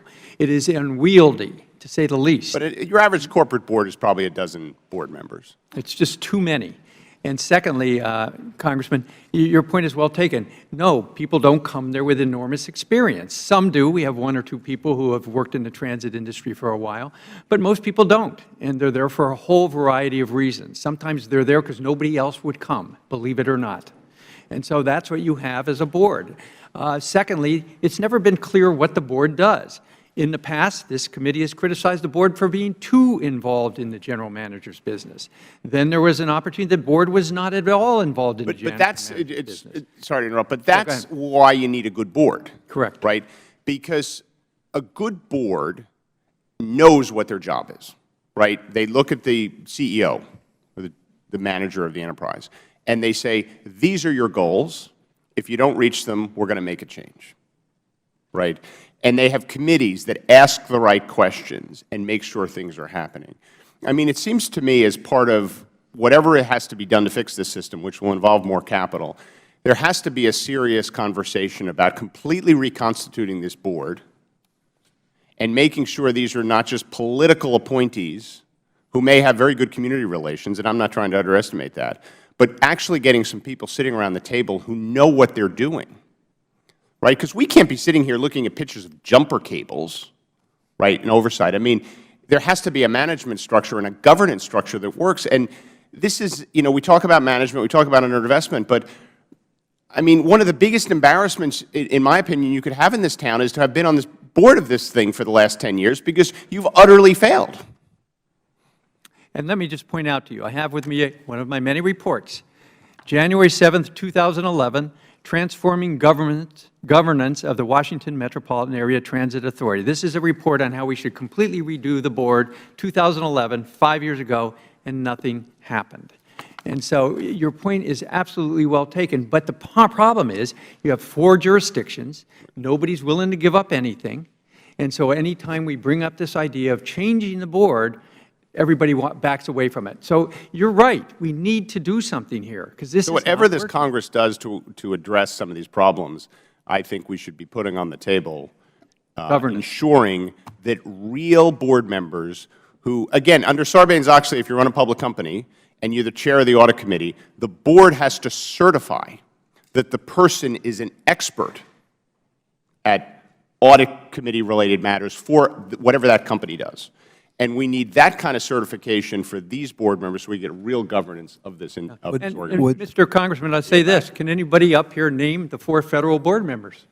Well, I just looked them up, so I and I looked at their backgrounds. And admirable people have done good things in the community, but I would not, if I had to certify, the question I asked you, I could not certify that any of these people are experts being a steward and a fiduciary of the Federal Government's money, the State of Virginia's money, the State of Maryland's money, and the money of the District of Columbia. Reclaiming my time, Mr. Chairman, which is long ago expired, the gentleman from Maryland makes a very good point. But I would caution my colleagues that Federal law cannot dictate who is on the board of Metro, nor can Federal law tell the paying jurisdictions who they get to appoint to Metro.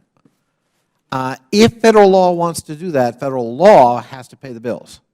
And that was the point I made earlier. We are AWOL. We don't pay an operating subsidy.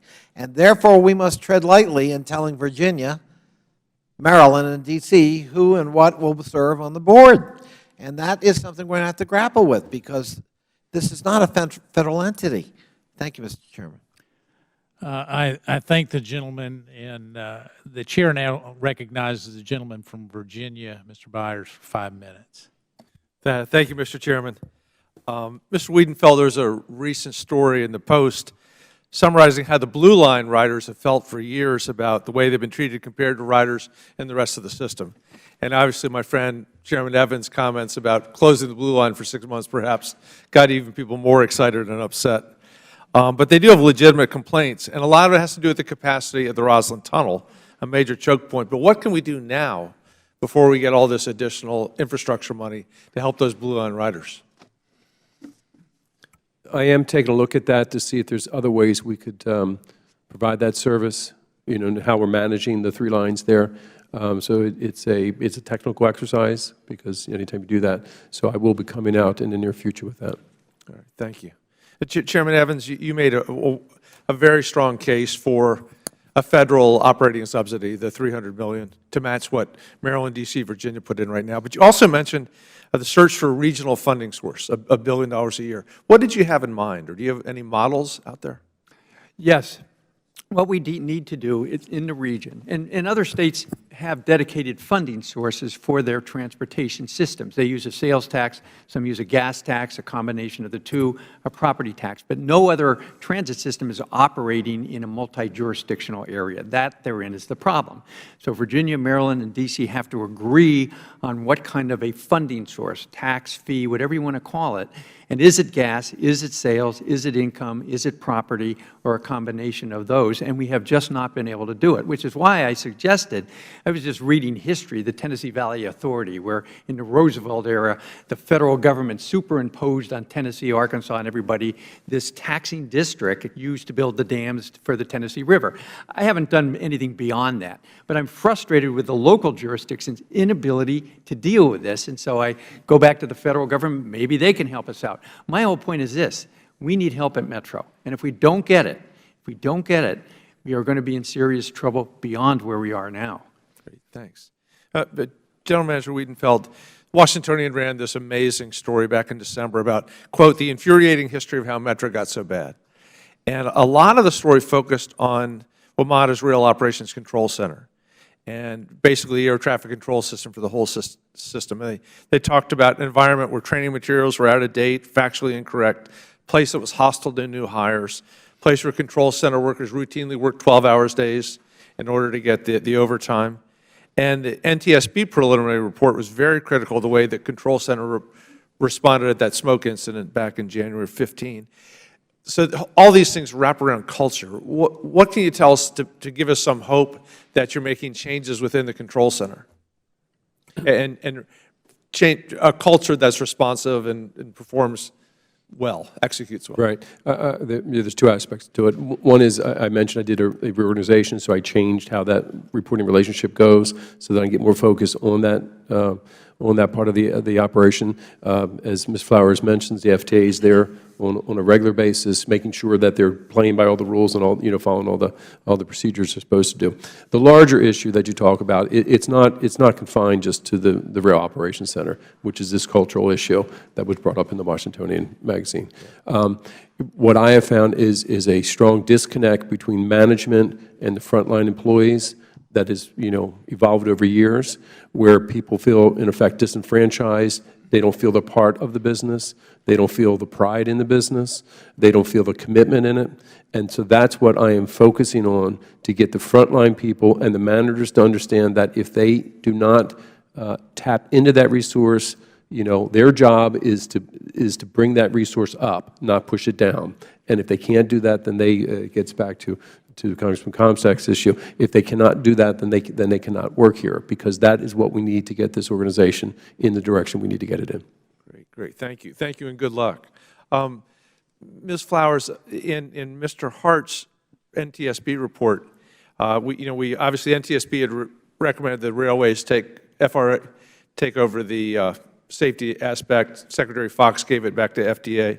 I'm quoting, he says, the FDA, this is from NTSB, the FDA has very limited ability to oversee the WMATA effectively, has no prior experience in direct safety oversight or as an SSOA, has limited staff to carry out the function, doesn't have the authority to levy civil or individual penalties, et cetera. How do you respond to all these sort of documented criticisms of why you're not the right agency to do the safety oversight? First of all, we're on the job and doing the job. And, we do have enforcement power. Most importantly, we have the ability to direct WMATA to take action, corrective action, when there are safety infractions. We also have the ability now to withhold funds, as much as 5% to 25% of the funds, to compel them to take corrective action. On the experience side, we feel we have the technical competence. We have put together an organization that has experience from FAA and FRA, and we have the resources. Secretary Fox took a one DOT approach. He leveraged resources from across the department to augment the oversight effort. We have people working with us from FRA, NHTSA, motor carriers, and the Office of the Secretary. I know that NTSB is concerned about whether we can sustain this. but we do have additional budgetary authority to augment our safety operations. And we think that the response was the appropriate risk. We needed to act quickly. FTA had the statutory authority, and FRA did not have the statutory authority at this time to oversee commuter rail. FRA had the statutory authority for commuter rail, but not for urban public transit. I thank the gentleman. The chair recognizes the ranking member for a follow-up question. My friend, and I'm just going to ask one question and then yield to Ms. Comstock. Ms. Flowers, you just told my colleague, Mr. Byer, that you have the statutory authority to even withhold funds 5 to 15%, and in fact, you have threatened to do that if the 3 jurisdictions do not form this oversight committee in a certain course of time. Is that correct? That's correct, 1 year. Right. February of next year. All right.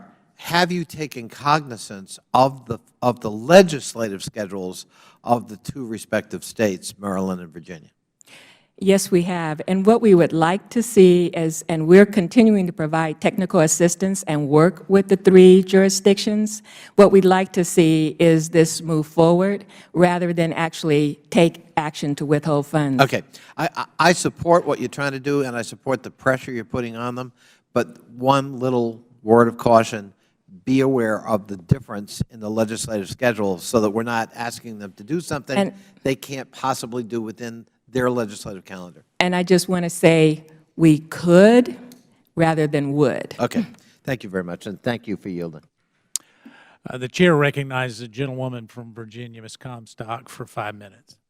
Thank you, and I thank the ranking member for, as a former member of the Virginia State Legislature, we are only there January through February or March sometimes, so that had some impact this year also as we were trying to take some action. So thank you, and I also wanted to mention that Congressman Wolf had been up here, my predecessor, today, and this board, I mentioned we were having a Metro hearing, and he raised the same issue that Mr. Delaney raised on the board. So appreciate the honesty, Mr. Evans, in terms of looking at the expertise there, and obviously there'll be challenges there to look at that, but I do agree with Mr. Delaney that that needs to be looked at more thoroughly.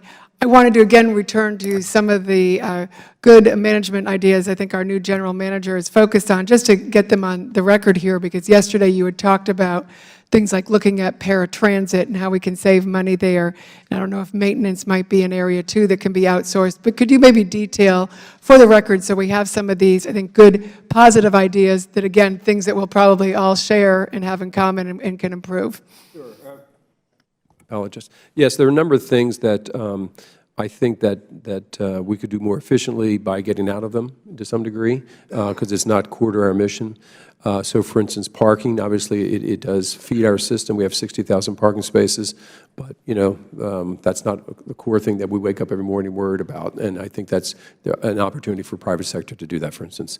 The paratransit, again, we have a model that, it's been around for years, but I think in today's technology that there's opportunities to do that, to make sure that we don't take anything away from any of our customers, but actually give them alternatives that, for us, will be cheaper. And I think yesterday you had cited that the average cost for paratransit is $50. Close to $50. And so you were already identifying other ways, particularly on short trips, where we could save money with sort of the on-demand economy and probably be more efficient for some of the users. More efficient, and more, right now you have to give a 24-hour notice for your trip. A lot of times you have to travel with other people. There's other alternatives. You can just call up and it can happen very quickly and with just you. So we can welcome the Uber economy to Metro. Not one vendor. Uber, Lyft, on demand. Right. The headquarters building is another opportunity, I believe, just in terms of the number of people we have there, and do we need that many people in a prime location? I basically am looking at that as well. On the maintenance side, on the fare collection side, I think, again, there's opportunities to where it makes more sense to have other resources applied there. That's what we should do. So I'll continue to do that.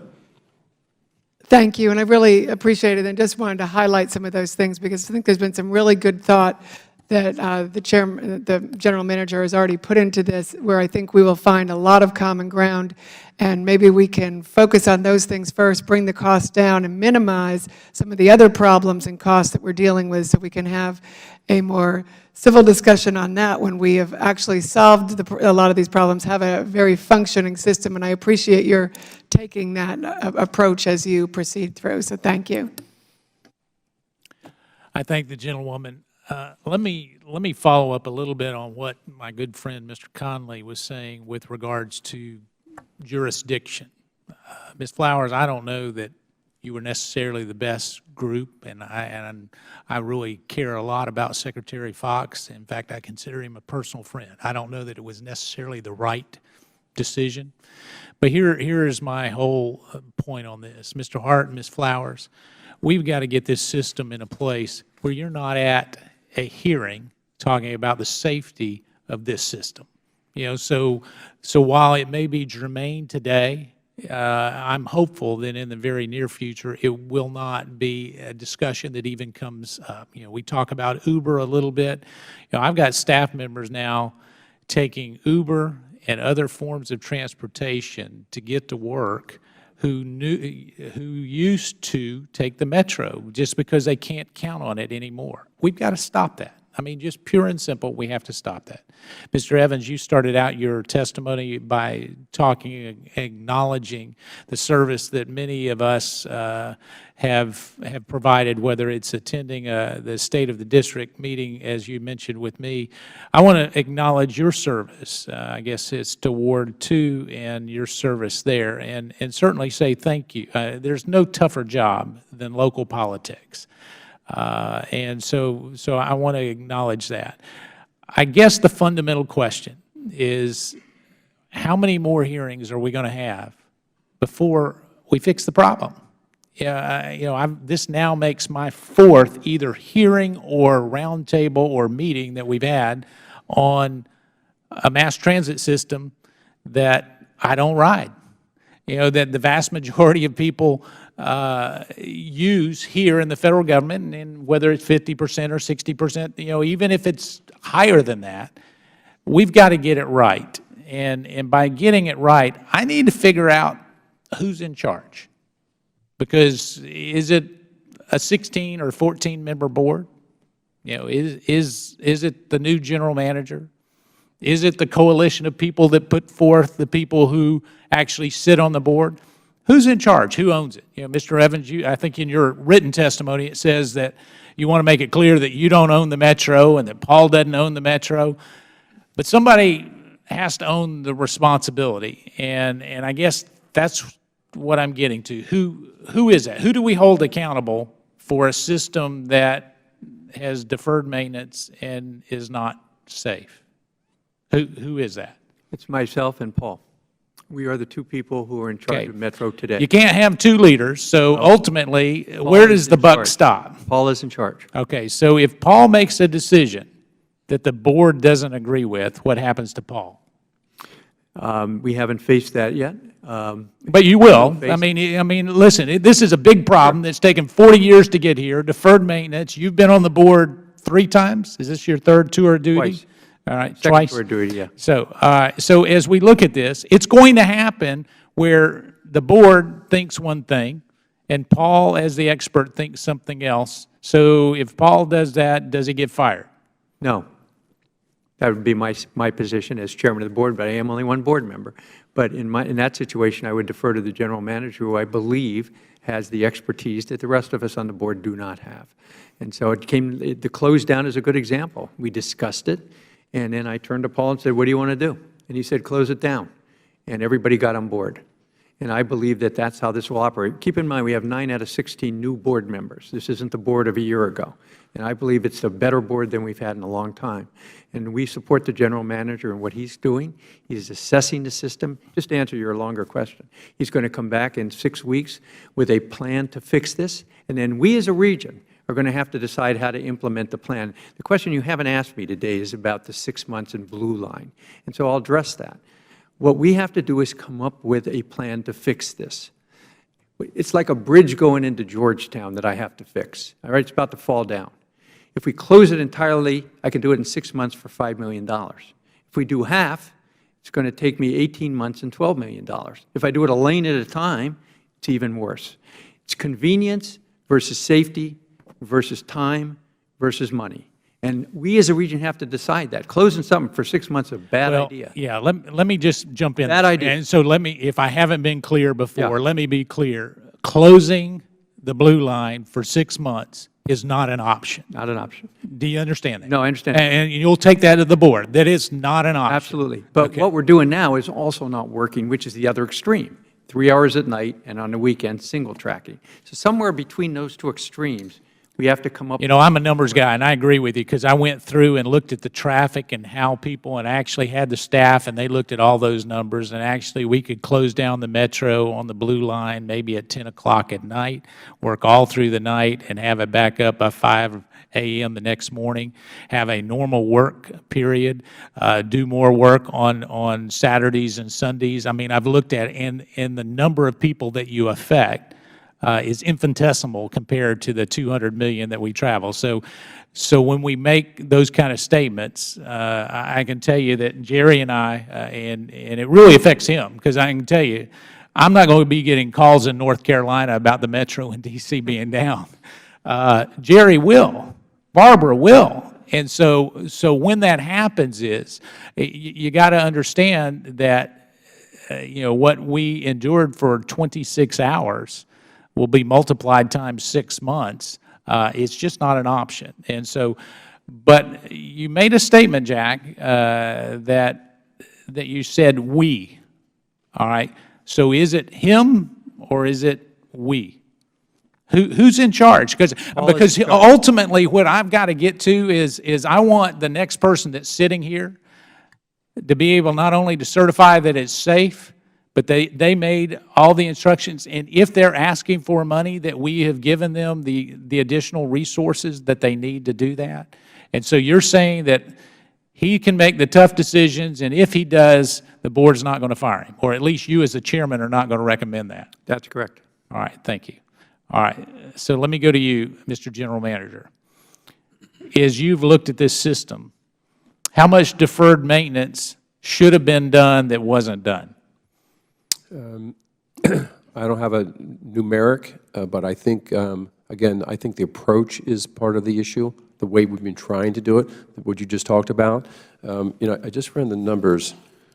So how many jumper cables were replaced between the death that we had in 2015 and literally the other day when you closed the system down? How many jumper cables were replaced? The numbers of the sleeves were 65%. But again, that's part of the issue that I've had, is we tend to do things around a particular issue and not look at this thing together. So for instance, going out and replacing all the sleeves on the boots, that was dealing with one issue. That was not dealing with the issue of a cable that's lying on the ground. That's not dealing with a cable that's lying in moisture. That's not dealing with drains that aren't working, which creates those issues. And that's where we got to come at this thing, and not just the boot. So why would you say that those assessments haven't been done? Because when we had an unbelievable, horrific tragedy that happened, I mean, everybody came. We all came to a meeting. I mean, we were determined to get this fixed right away and get it done. Right. And yet, what I heard from your testimony earlier is that we're going to wait to do another mile of tests to figure out, okay, I'm seeing a shaking hand, I'm seeing a no, so I must have misheard that. That was the cell phone issue. That was the cell phone issue. Oh, okay. That's a totally different issue. No, what I'm doing right now, based on what happened 3 weeks ago, is I'm looking from L'Enfant Plaza to 3 weeks ago. What did we do? Who did what? So I'm going to get to that issue, like what was done there. People had to do certain things, and did they do it? Did they do it? Did we do it poorly? What did we learn? And then what did we put in place, and did that occur on the day at McPherson Square? Then, so there's 3 things going on. It's what happened in that short time, or that 14 months, what happened on this incident, and then what are we doing forward? So for instance, we've already initiated a new team that goes out every day, basically, and looks at the cables. So we weren't doing that before. Now we do it. In effect, they do the entire system. It takes them a month to do the entire system. So in effect, we're doing that every day. We're going out and checking that. We weren't doing that before. So I'm already put those things in place. But even that, I'm not sure that's all we can do. You know, and that's why it's got to be part of this overall plan where we come out and we say, all right, we're going to fix the track, we're going to fix the cable, the power cables, we're going to fix the drainage system, we're going to fix those things as we go out there, rather than keep coming back and forth and running off and doing this, running off and doing that. All right, so how do you respond to the criticism that there is a culture within the WMATA family that does not really emphasize safety or service? Is there a culture? Is that an accurate statement? It is. Okay. Well, part of fixing a problem is recognizing that you have one. And so I would just say thank you for your candor and your honesty. Mr. Evans, thank you for your leadership on the board. I have a request of the two of you, and I'd like you to answer it verbally, if you would. If you find that there are board members that are trying to exert their influence over the general manager, Mr. Evans, are you committed to at least letting either me or the ranking member know that is happening? Yes, I am. And if I do find that, I will act myself, but I will also. I believe that. I believe that. And to you, as a general manager, if you find that there is impediments to you getting this restored and up to speed from a safety and service standpoint, and that you're getting undue political influence from the board, and I use the word political because there will be differences of opinions, are you committed to let the ranking member and I and this committee know? I will let you know, but it'll be after the fact because I won't be here any longer. Okay. Well, enough said. Well, I want to thank each of you for your testimony. I want to recognize the ranking member for a brief closing statement. Thank you, Mr. Chairman, and thank you for your support and collaboration. I know it's there, even though you represent North Carolina, not the national capital, but all of us, as Mr. Evans indicated, must take ownership for the national capital transit system. You know, you were asking what happened, and my legislative director and I came up with a way of putting it, which is we have witnessed a maddeningly decade-long descent into mediocrity, where it's imbued the entire workforce. I only work 8 or 9 hours, and if it doesn't get done in that time frame, it's somebody else's problem. Customer is unhappy, so what? Answering a question, not my job. And just as Mr. Evans indicated, it's everyone's concern. Within the workforce, everything is everybody's job, I mean, at a certain level, especially when it comes to public safety.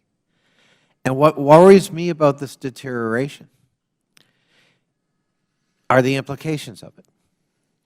This is Washington, D.C. This is the capital of the superpower left. It is always going to be a target, tragically, for bad people wanting to do bad things. And we cannot allow the deterioration of our metro system to become the soft underbelly of any target in the future. Tens of thousands of lives every day depend on that safety and that reliability in some fashion. And so the stakes are even higher, frankly, after tragic attacks in Europe. What more do we need by way of warning that this isn't just a nice thing to do? This isn't just us being anal retentive because we want a cleaner metro system. It's about the security and welfare of our country. And metro is a very important part of that calculus. And so it behooves all of us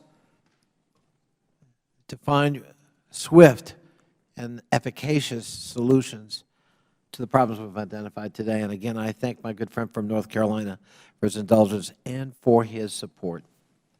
Well, I thank the gentleman. I want to thank each of you. We have a task ahead of us, and that task is monumental in ways. You know, Mr. Evans, you talked about the fact when it was originally put in place, you know, it was the modern era of the Jetsons. You know, I'm old enough to remember the Jetsons. So as we look at that, we've gone from the Jetsons to Mr. Toad's Wild Ride.